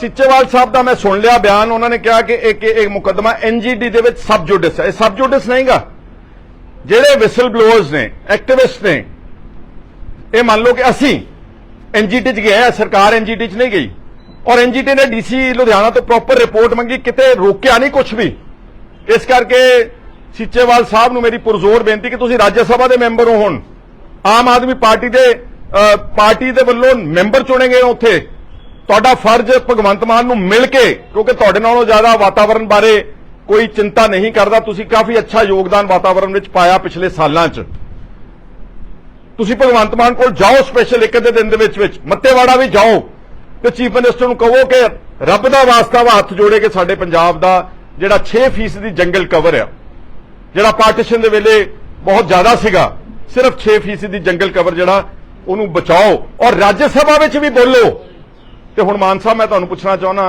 ਤਾਈਓ ਅਸੀਂ ਕਹਿੰਦੇ ਸੀ ਰਾਜ ਸਭਾ ਦੇ ਮੈਂਬਰ ਗੈਰ ਪੰਜਾਬੀ ਮਤ ਬਣਾਓ ਰਾਘਵ ਚੱਡਾ ਨਹੀਂ ਬੋਲੇਗਾ ਮੱਤੇਵਾੜਾ ਤੇ ਆ Sunny Arora whatever his name is property dealer Sanjeev Arora ਇਹ ਕਦੀ ਨਹੀਂ ਬੋਲੇਗਾ ਲਵਲੀ ਯੂਨੀਵਰਸਿਟੀ ਵਾਲਾ ਬੋਲ ਕੇ ਦਿਖਾਵੇ ਜੇ ਉਹਦੀ ਯੂਨੀਵਰਸਿਟੀ ਨਾ ਬੰਦ ਕਰ ਦਿੱਤੀ ਈਡੀ ਦਾ ਬੀਜੇਪੀ ਨੇ ਅਗਲੇ ਦਿਨ ਹੀ ਬੋਲ ਨਹੀਂ ਸਕਦਾ ਤਾਈਓ ਅਸੀਂ ਟੋਕਦੇ ਸੀ ਕਿ ਰਾਜ ਸਭਾ ਦੇ ਮੈਂਬਰ ਉਹ ਬਣਾਓ ਜਿਹੜੇ ਪੰਜਾਬ ਦੀ ਗੱਲ ਠੋਕ ਵਜਾ ਕੇ ਉੱਥੇ ਰਾਜ ਸਭਾ ਦੇ ਵਿੱਚ ਰੱਖ ਸਕਣ ਤੇ ਮੈਨੂੰ ਸੰਤ ਬਾਬਾ ਬਲਬੀਰ ਸਿੰਘ ਸਿੱਚੇਵਾਲ ਤੋਂ ਪੂਰਨ ਉਮੀਦ ਆ ਕਿ ਉਹ ਪਿੱਛੇ ਨਹੀਂ ਹਟਣਗੇ ਚਾਹੇ ਉਹਨਾਂ ਨੂੰ ਇਸ ਵਾਸਤੇ ਆਪਣੀ ਰਾਜ ਸਭਾ ਦੀ ਸੀਟ ਕਿਉਂ ਨਾ ਛੱਡਣੀ ਪਵੇ ਇਸ ਪੈਮਾਨੇ ਤੱਕ ਉਹਨਾਂ ਨੂੰ ਲੜਾਈ ਅੱਗੇ ਨਾਲ ਲੈ ਕੇ ਜਾਣੀ ਚਾਹੀਦੀ ਤੁਸੀਂ ਕਹਿ ਰਹੇ ਹੋ ਕਿ ਭਗਵੰਤ ਮਾਨ ਕਹਿ ਰਹੇ ਨੇ ਕਿ ਲੋਕਾਂ ਨਾਲ ਸਹਿਮਤੀ ਲੈ ਲਈ ਹੈ ਤੁਸੀਂ ਕਹਿੰਦੇ ਵੀ ਲੋਕਾਂ ਦੀ ਸਹਿਮਤੀ ਨਹੀਂ ਹੈਗੀ ਤਾਂ ਉਹਨਾਂ ਨੇ ਕਿਹਾ ਪ੍ਰਸ਼ਾਸਨ ਵਿੱਚ ਬਿਲਕੁਲ ਨਹੀਂ ਹੈਗੀ ਜਿਹੜਾ ਸੇਖੋਵਾਲ ਦੀ 400 ਕਿੱਲਾ ਜ਼ਮੀਨ ਅੱਜ ਵੀ ਵਾਰੇ ਨੇ ਤੁਸੀਂ ਜਾ ਕੇ ਦੇਖ ਸਕਦੇ ਹੋ ਐਕੁਇਜ਼ੀਸ਼ਨ ਤੋਂ ਬਾਅਦ ਕਿਸਾਨ ਉੱਥੇ ਡਟੇ ਹੋਏ ਨੇ ਔਰ ਉਹ ਵਾਰੇ ਨੇ ਔਰ ਉਹਨਾਂ ਨੇ ਜਿਹੜਾ ਆਮ ਇਜਲਾਸ ਕੀਤਾ ਪਿੰਡ ਨੇ ਇਕੱਠਾ ਕਰਕੇ 90% ਪਿੰਡ ਨੇ ਕਹਿਤਾ ਕਿ ਅਸੀਂ ਜ਼ਮੀਨ ਨਹੀਂ ਦੇਣਾ ਚਾਹੁੰਦੇ no government can acquire that land without the consent and concurrence of the residents of that village ਇਹ ਲੈਂਡ ਐਕੁਇਜ਼ੀਸ਼ਨ ਐਕਟ ਵਿੱਚ ਬਹੁਤ ਕਲੀਅਰਲੀ ਸਭ ਕੁਝ ਦਰਜ ਕੀਤਾ ਗਿਆ ਹੈ ਸਿੱਚੇਵਾਲ ਸਾਹਿਬ ਨੇ ਇੱਕ ਗੱਲ ਕਹੀ ਹੈ ਜੇ ਅਸੀਂ ਚੰਗਾ ਕੀਤਾ ਹੈ ਸਾਨੂੰ ਇਨਾਮ ਦੇ ਦੇਣਾ ਜੇ ਨਹੀਂ ਚੰਗਾ ਕੀਤਾ ਤਾਂ ਲੋਕ ਫੈਸਲਾ ਕਰ ਲੈਣ 10 ਤਰੀਕ ਨੂੰ ਇਕੱਠ ਹੈ ਮੱਤੇਵਾੜੇ ਖੁਦ ਉਹਨਾਂ ਲੋਕਾਂ ਨੇ ਕਿਹਾ ਕਿ ਸਿੱਚੇਵਾਲ ਸਾਹਿਬ ਆ ਕੇ ਸਾਨੂੰ ਕਹਿ ਰਹੇ ਨਹੀਂ ਮੈਂ ਹੀ ਕਹਿ ਰਿਹਾ ਸਿੱਚੇਵਾਲ ਸਾਹਿਬ ਤੋਂ ਸਾਨੂੰ ਬਹੁਤ ਉਮੀਦ ਆ ਕਿਉਂਕਿ ਦੇਖੋ ਗੱਲ ਇਹ ਆ ਕਿ ਰਾਜ ਸਭਾ ਦਾ ਮੈਂਬਰ ਬਣਨਾ ਤੇ ਫਿਰ ਸਾਰੇ ਆਪਣੇ ਪਿਛਲੇ ਕੀਤੇ ਹੋਏ ਕਈ ਦਹਾਕਿਆਂ ਤੇ ਕੰਮ ਉਹ ਕਦੀ ਕੰਪਰੋਮਾਈਜ਼ ਨਹੀਂ ਕਰਨਗੇ ਆਈ ਐਮ ਵੈਰੀ ਸ਼ੋਰ ਮੇਰੇ ਜ਼ਿਲ੍ਹੇ ਦੇ ਨੇ ਸਾਡੇ ਲਾਗੇ ਰਹਿੰਦੇ ਨੇ ਉੱਥੇ ਇਹਨਾਂ ਦਾ ਸੁਲਤਾਨਪੁਰ ਦੇ ਨੇੜੇ ਸ਼ਾਇਦ ਜਲੰਧਰ ਜ਼ਿਲ੍ਹੇ 'ਚ ਪੈਂਦਾ ਹੋਊਗਾ ਸਿੱਚੇਵਾਲ ਪਿੰਡ ਜਾਂ ਕਪੂਰਥਲਾ 'ਚ ਪੈਂਦਾ ਨਾਟ ਸ਼ੋਰ ਤੇ ਬੜੇ ਅੱਛਾ ਕੰਮ ਕੀਤਾ ਇਹਨਾਂ ਨੇ ਗੁਰੂ ਨਾਨਕ ਸਾਹਿਬ ਦਾ ਜਿਹੜਾ ਉਹ ਡਰੇਨ ਕਨਸਟੈਂਟਲੀ ਸਾਫ਼ ਕਰਾ ਕੇ ਉਹਦੇ ਤੇ ਬਹੁਤ ਕੰਮ ਕੀਤਾ ਵਾ ਔਰ ਬੜੇ ਇਹਨਾਂ ਨੂੰ ਲੋਕਾਂ ਨੇ ਮਾਣ ਸਤਿਕਾਰ ਦਿੱਤਾ ਮੈਨੂੰ ਅਸੀਂ ਬੁਲਾਵਾਂਗੇ ਉਹਨਾਂ ਨੂੰ 10 ਤਰੀਕ ਨੂੰ ਜਿਹੜੇ ਆਰਗੇਨਾਈਜ਼ਰਸ ਮੇਰੀ ਉਹਨਾਂ ਨੂੰ ਬੇਨਤੀ ਆ ਕਿ ਸਿੱਚੇਵਾਲ ਸਾਹਿਬ ਨੂੰ ਉੱਥੇ ਜ਼ਰੂਰ ਸੱਦਿਆ ਜਾਵੇ ਸਰਕਾਰ ਤੁਸੀਂ ਉਦੋਂ ਸਵਾਲ ਵੀ ਕਰ ਸਕਦੇ ਕਿ ਸਰਕਾਰ ਕਰਜ਼ਾ ਲੈਣ ਜਾ ਰਹੀ ਹੈ ਉਹ ਥੋੜਾ ਜਿਹਾ ਵਿਸਥਾਰ ਨਾਲ ਦੱਸ ਦਿਓ ਕਿ ਸਰਕਾਰ ਨੇ ਕਿਹਾ ਸੀ ਦੇਖੋ ਮੋٹے ਤੌਰ ਤੇ ਮੈਂ ਕਹਿਣਾ ਚਾਹੁੰਦਾ ਉਹ ਝੂਠ ਬੋਲਦੇ ਨੇ ਜੀ ਪਹਿਲੀ ਗੱਲ ਤਾਂ ਇਹ ਆ ਕਿ ਉਹਨਾਂ ਨੇ ਵਾਈਟ ਪੇਪਰ ਕੱਢਿਆ ਬਹੁਤ ਅੱਛਾ ਕੀਤਾ ਪਰ ਉਸ ਵਾਈਟ ਪੇਪਰ ਵਿੱਚ ਕੀ ਸੀਗਾ ਕਿਸੇ ਨੂੰ ਸਜ਼ਾ ਕੋਈ ਰਿਸਪੌਂਸਿਬਿਲਿਟੀ ਫਿਕਸ ਸਾਰਾ ਗਣਾਤਾ ਕਿ ਜੀ ਇੰਨੇ ਸਾਲ ਆ ਵਧਿਆ ਫਿਰ ਇੰਨੇ 5 ਸਾਲਾਂ 'ਚ ਆ ਵਧਿਆ 5 ਸਾਲਾਂ 'ਚ ਆ ਵਧਿਆ ਉਹ ਤਾਂ ਪਤਾ ਹੀ ਆ ਇਹ ਜਿਹੜਾ ਵਾਈਟ ਪੇਪਰ ਸੀਗਾ ਇਹ ਕੈਪਟਨ ਅਮਰਿੰਦਰ ਸਿੰਘ ਨੇ 2017 'ਚ ਬਿਲਕੁਲ ਇਦਾਂ ਦਾ ਵਾਈਟ ਪੇਪਰ ਕੱਢਿਆ ਸੀ ਉਹਦੇ ਹੀ ਰੂਬਰੂ ਕਾਪੀ ਆ ਅੰਕੜੇ ਬਦਲੇ ਆ ਕਰਜ਼ਾ ਐਡ ਹੋ ਗਿਆ ਔਰ ਇਸ ਸਰਕਾਰ ਨੇ ਮੈਂ ਅੰਦਰ ਵੀ ਕਿਹਾ ਤੁਹਾਨੂੰ ਵੀ ਦੱਸ ਦਿੰਦਾ 9000 ਕਰੋੜ ਰੁਪਈਆ 3 ਮਹੀਨਿਆਂ 'ਚ ਚੱਕਿਆ ਵਾ ਅਗਰ ਇਸ ਸਪੀਡ ਨਾਲ ਕਰਜ਼ਾ ਚੱਕਣਗੇ ਤੇ 5 ਸਾਲਾਂ ਵਿੱਚ 1.5 ਲੱਖ ਕਰੋੜ ਰੁਪਏ ਦਾ ਕਰਜ਼ਾ ਐਡ ਕਰਕੇ ਜਾਣਗੇ। ਜਿਹੜਾ financial responsibility fiscal responsibility bill ਕੱਲ ਵਿਧਾਨ ਸਭਾ 'ਚ ਪਾਸ ਕਰਾਇਆ ਜਿਹੜਾ ਪਰਸੋਂ, ਉਹਦੇ ਵਿੱਚ ਕੈਟੇਗੋਰਿਕਲੀ ਉਹਦੇ 'ਚ ਪ੍ਰੋਵੀਜ਼ਨ ਆ, ਅਮੈਂਡਮੈਂਟ ਕਰਾਈ ਆ ਜਿਹੜੀ ਬੋਰੋਇੰਗ ਦੀ ਸੀਲਿੰਗ ਆ, ਉਹਦੇ 'ਚ ਇਹ ਇਜ਼ਾਫਾ ਮੰਗ ਰਹੇ ਨੇ ਕਿ ਸਾਨੂੰ GSDP ਦੇ ਹਿਸਾਬ ਦੇ ਨਾਲ ਸਾਨੂੰ ਆਗਿਆ ਦਿੱਤੀ ਜਾਵੇ, ਕਿਉਂਕਿ ਪੰਜਾਬ ਬਹੁਤ ਬੁਰੀ ਤਰ੍ਹਾਂ ਕਰਜ਼ਈ ਆ, ਸਾਨੂੰ ਉਹ ਸੀਲਿੰਗ ਇਨਹੈਂਸ ਕਰਕੇ ਤੇ ਸਾਨੂੰ ਜ਼ਿਆਦਾ ਕਰਜ਼ਾ ਚੱਕਣ ਦੀ ਆਗਿਆ ਦਿੱਤੀ ਜਾਵੇ। ਮੰਗ ਰਹੇ ਨੇ ਕਰਜ਼ਾ, ਬਿੱਲ ਅਮੈਂਡਮੈਂਟ ਕਰਕੇ ਲਿਆ ਕੇ ਤੁਹਾਡੇ ਸਾਹਮਣੇ ਮੰਗ ਰਹੇ ਨੇ। ਔਰ ਅੱਜ ਮੈਂ ਦੇਖ ਰਿਹਾ, ਮੈਂ ਟਵੀਟ ਵੀ ਕੀਤਾ, ਸਾਰੇ ਬਿਜਲੀ ਦੇ ਮੁਫਤ ਦੇ ਇਸ਼ਤਿਹਾਰ ਸਾਰੇ ਗੁਜਰਾਤ ਵਿੱਚ ਜੀ, ਮੱਧ ਪ੍ਰਦੇਸ਼ ਵਿੱਚ, ਰਾਜਸਥਾਨ ਦੇ ਵਿੱਚ 300 ਯੂਨਿਟ ਬਿਜਲੀ ਮਾਨ ਸਾਹਿਬ ਨੇ ਮੁਫਤ ਕੀਤੀ। ਕਿ ਕਿਸੇ ਗੁਜਰਾਤੀ ਨੂੰ ਮੁਫਤ ਕੀਤੀ ਤਾਂ ਉੱਥੇ ਇਸ਼ਤਿਹਾਰ ਦਿੱਤੇ ਨੇ, ਜਾਂ ਕਿਸੇ ਮਹਾਰਾਸ਼ਟਰ ਜਾਂ ਰਾਜਸਥਾਨ ਦੇ ਬੰਦਿਆਂ ਨੇ 300 ਯੂਨਿਟ ਫ੍ਰੀ ਤਾਂ ਇੱਥੇ ਲੈਣੀ ਲੋਕਾਂ ਨੇ। ਤੁਸੀਂ ਇਸ਼ਤਿਹਾਰ ਦੇਣਾ ਵੀ ਆ ਜੇ ਤੇ ਪੰਜਾਬ ਦੀਆਂ ਅਖਬਾਰਾਂ 'ਚ ਦਿਓ, ਪੰਜਾਬ ਦੇ ਮੀਡੀਆ ਨੂੰ ਦਿਓ। ਬਾਹਰਲੀਆਂ ਸਟੇਟਾਂ 'ਚ ਇਹਨਾਂ ਨੇ ਘੱਟੋ ਘੱਟ ਨਹੀਂ ਤਾਂ ਪਿਛਲੇ 3 ਮਹੀਨਿਆਂ 'ਚ 50 ਕਰੋੜ ਰੁਪਈਆ ਸਾਡਾ ਬਰਬਾਦ ਕੀਤਾ ਵਾ ਪਬਲਿਸਿਟੀ ਦੇ ਉੱਤੇ। ਤੇ MLAs ਦੀ ਪੈਨਸ਼ਨ ਤੇ ਕਿੱਡੇ ਤਿਲ ਮਲਾਏ ਚੀਫ ਮਿਨਿਸਟਰ ਸਾਹਿਬ। ਡਾਕਟਰ ਸੁੱਖੀ ਨੇ ਬਹੁਤ ਅੱਛੀਆਂ ਗੱਲਾਂ ਕੀਤੀਆਂ ਸੀਗੀਆਂ, ਇਹਨਾਂ ਨੂੰ ਸਮਝ ਹੀ ਨਹੀਂ ਆਈ ਤੇ ਤਿਲ ਮਿਲਾ ਕੇ ਇਹਨਾਂ ਨੇ ਬਿਆਨ ਦਿੱਤਾ ਜੀ ਅਸੀਂ 19 ਕਰੋੜ 53 ਲੱਖ ਬਚਾਵਾਂਗੇ। ਇੱਕ ਸਾਲ ਦਾ ਭਰਾਓ, ਇੱਕ ਸਾਲ ਦਾ 19 ਕਰੋੜ 53 ਲੱਖ ਪੈਨਸ਼ਨਾਂ ਨੂੰ ਜਿਹੜੀ ਮਲਟੀਪਲ ਪੈਨਸ਼ਨ ਕੱਟ ਕੇ ਬਚੇਗਾ, ਉਹਦੇ ਮੁਕਾਬਲੇ ਤੇ 50 ਕਰੋੜ ਦਾ 3 ਮਹੀਨਿਆਂ 'ਚ ਉਡਾਤਾ ਤੁਸੀਂ ਹੁਣੇ। ਜੇ 3 ਮਹੀਨਿਆਂ 'ਚ 50 ਕਰੋੜ ਹੈ, ਤੈਨੂੰ 4 ਨਾ ਕਰ ਲਓ, 200 ਕਰੋੜ ਰੁਪਇਆ ਅਖਬਾਰਾਂ ਦੀ ਪਬਲਿਸਿਟੀ ਤੇ ਖਰਚ ਕੇ ਫਿਰ 19 ਕਰੋੜ ਰੁਪਇਆ ਵੀ ਕਾਹਦੇ ਲਈ ਬਚਾਇਆ ਜੀ ਆਪਾਂ? ਫਿਰ MNA ਨੂੰ ਰਹਿਣ ਦਿੰਦੇ, ਤੁਸੀਂ ਪੈਨਸ਼ਨ ਦੇ ਲੈਣ ਦਿੰਦੇ। This is called double standards. ਔਰ ਇਹ ਸਾਰਾ ਸ਼ੋਹਰਤ ਵਾਸਤੇ ਆ, ਛੋਟੀ ਤੋਂ ਛੋਟੀ ਗੱਲ ਨੂੰ ਪ੍ਰਚਾਰਦੇ ਨੇ ਸੋਸ਼ਲ ਮੀਡੀਆ ਦੇ ਉੱਤੇ ਜਾ ਕੇ। ਜੇ ਕੋਈ ਮਿਨਿਸਟਰ, ਮੈਂ ਪਹਿਲਾਂ ਵੀ ਕਿਹਾ, ਜਿਹੜਾ ਕੋਈ ਫੋਨ ਵੀ ਕਰ ਰਿਹਾ ਕਿਸੇ ਅਫਸਰ ਨੂੰ, ਉਹਦੇ ਪਿੱਛੇ ਵੀ ਕੈਮਰਾ ਲਾ ਕੇ ਦਿਖਾਉਂਦੇ ਨੇ ਕਿ ਮਿਨਿਸਟਰ ਫਲਾਣੇ ਅਫਸਰ ਨੂੰ ਫੋਨ ਕਰ ਰਿਹਾ। ਇਹ ਤਰੀਕਾ ਜੀ ਕੋਈ ਪੰਜਾਬ ਦੀ ਵਰਕਿੰਗ ਦਾ? ਮੂਸੇਵਾਲੇ ਦਾ ਲਾਸ ਇਹਨਾਂ ਦੀ ਬੇਵਕੂਫੀ ਕਰਕੇ ਹੋਇਆ, ਨੇ ਸਾਰਾ ਚੱਕ ਕੇ ਲਿਆ ਕੇ ਸੋਸ਼ਲ ਮੀਡੀਆ ਤੇ ਪਾਤਾ, ਕੋਈ ਸਿਕਿਉਰਿਟੀ ਲੈ ਲਈ ਆ, ਮਾਰਤਾ ਬੰਦਿਆਂ ਨੇ ਉੱਥੇ। ਕੱਲ ਮੈਂ ਉਹ ਕੁਲਦੀਪ ਢਾਲੀਵਾਲ ਦੀ ਫੋਟੋਆਂ ਵੀ ਦਿਖਾਤੀਆਂ, ਜਿਹੜਾ ਗੈਂਗਸਟਰ ਫੜਿਆ ਗਿਆ ਮੂਸੇਵਾਲੇ ਦੇ ਕਤਲ ਦੇ ਸਿਲਸਿਲੇ 'ਚ, ਸਤਬੀਰ ਅਜਨਾਲਾ, ਉਹਦੇ ਨਾਲ ਨੇ, ਉਹਦੀ ਇਲੈਕਸ਼ਨ ਸਾਰੀ ਫੰਡ ਕੀਤੀ, ਉਹਨੇ ਇਲੈਕਸ਼ਨ ਸਾਰੀ 'ਚ ਉਹਦੀ ਮਦਦ ਕੀਤੀ ਹੈ, ਉਹਦੇ ਨਾਲ ਰਿਹਾ ਵਾ। ਜਾ ਕੇ ਤੁਸੀਂ ਦੇਖ ਸਕਦੇ ਹੋ, ਕੋਈ ਤਲਵੰਡੀ ਪਤਾ ਨਹੀਂ ਕਿਹੜਾ ਪਿੰਡ ਹੈ ਉਹਦਾ, ਉੱਥੇ ਇਹਦੇ ਹਲਕੇ ਦਾ ਰਹਿਣ ਵਾਲਾ ਵਾ ਉਹ, ਉਸੇ ਨੇ ਵਿੱਚ ਨਾਲ ਰੋਲ ਅਦਾ ਕੀਤਾ। ਮੂਸੇਵਾਲਾ ਮਰਿਆ, ਹੁਣ ਕਹਿਣਗੇ ਜੀ ਤਸਵੀਰਾਂ ਤਾਂ ਆਉਂਦੀਆਂ ਨੇ, ਬਟ ਅਗਰ ਕੋਈ ਜਾਂਚ ਹੋਵੇ ਤਾਂ ਇਲੈਕਸ਼ਨ ਵਿੱਚ ਵੀ ਫੰਡ ਦਿੱਤੇ ਨੇ ਨਾਲ, ਕੱਲੀ ਤਸਵੀਰਾਂ ਨਹੀਂ ਆਈਆਂ। ਅਜਨਾਲੇ ਦੀ ਚੋਣ ਵਿੱਚ ਇਹਨਾਂ ਦਾ ਇੱਕ ਮੇਨ ਵੱਡਾ ਰੋਲ ਸੀਗਾ। ਸੋ ਮੇਰਾ ਖਿਆਲ ਕਾਫੀ ਕੁਝ ਹੋ ਗਿਆ, ਗਰਮੀ ਵੀ ਬਹੁਤ ਸੀਗੀ। ਤੁਹਾਡਾ ਸਾਰਿਆਂ ਦਾ ਸ਼ੁਕਰੀਆ, ਧੰਨਵਾਦ। ਹਾਂਜੀ,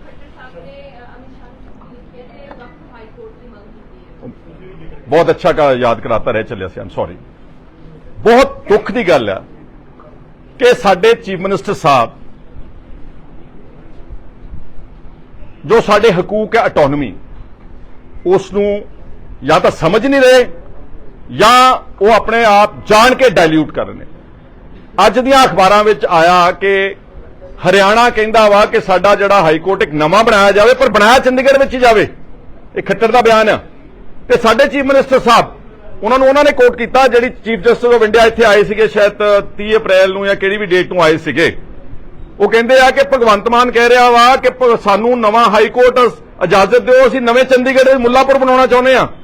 ਉਹ ਯਾਰੋ, ਚੰਡੀਗੜ੍ਹ ਸਾਡਾ, ਹਾਈ ਕੋਰਟ ਸਾਡਾ, ਹੈਰੀਟੇਜ ਬਿਲਡਿੰਗ, ਦੁਨੀਆ ਭਰ ਦੇ ਵਿੱਚ ਮਸ਼ਹੂਰ ਚੰਡੀਗੜ੍ਹ ਸ਼ਹਿਰ, ਤੁਸੀਂ ਕਹਿੰਦੇ ਹਾਈ ਕੋਰਟ ਚੱਕ ਕੇ ਪੰਜਾਬ 'ਚ ਲੈ ਕੇ ਜਾਵਾਂਗੇ? ਇਹਦਾ ਮਤਲਬ ਤੁਸੀਂ ਚੰਡੀਗੜ੍ਹ ਦੇ ਉੱਤੇ ਕਲੇਮ ਛੱਡ ਦਿੱਤਾ ਆਮ ਆਦਮੀ ਪਾਰਟੀ ਵਾਲਿਆਂ ਨੇ। ਦਿਸ ਨੀਡਸ ਟੂ ਬੀ ਕਲੈਰੀਫਾਈਡ। ਮੇਰੀ ਭਗਵੰਤ ਸਿੰਘ ਮਾਨ ਨੂੰ ਪੁਰਜ਼ੋਰ ਬੇਨਤੀ ਆ ਕਿ ਛੇਤੀ ਕਰ ਦਿਓ, ਵਰਨਾ ਇਹ ਤੁਹਾਡਾ ਮੈਸੇਜ ਜਾ ਰਿਹਾ ਵਾ ਕਿ ਤੁਸੀਂ ਅੱਜ ਹਾਈ ਕੋਰਟ ਚੱਕਿਆ, ਕੱਲ ਤੁਸੀਂ ਚੰਡੀਗੜ੍ਹ ਦੇ ਉੱਤੇ ਆਪਣਾ ਕਲੇਮ ਛੱਡ ਦਿਓਗੇ, ਯੂਨੀਵਰਸਿਟੀ ਵੀ ਛੱਡ ਦਿਓਗੇ। ਸਾਡੀਆਂ ਇੰਨੀਆਂ ਬਿਹਤਰੀਨ ਇੰਸਟੀਟਿਊਸ਼ਨਸ ਨੇ ਇੱਥੇ, ਬਿਹਤਰੀਨ, ਉਹ ਸਾਰਾ ਕੁਝ ਤੁਸੀਂ ਛੱਡ ਦਿਓਗੇ। ਤੁਸੀਂ ਬਹੁਤ ਅੱਛਾ ਸਵਾਲ ਪੁੱਛਿਆ, ਮੈਂ ਤੁਹਾਡਾ ਸਾਰਾ ਉਮੀਦ ਕਰਦਾ ਕਿ ਚੀਫ ਮਿਨਿਸਟਰ ਸਾਹਿਬ ਇਹਦੇ ਆਪਣੀ ਰਾਏ, ਆਪਣਾ ਪੱਖ ਡੈਫੀਨੇਟਲੀ ਰੱਖਣਗੇ।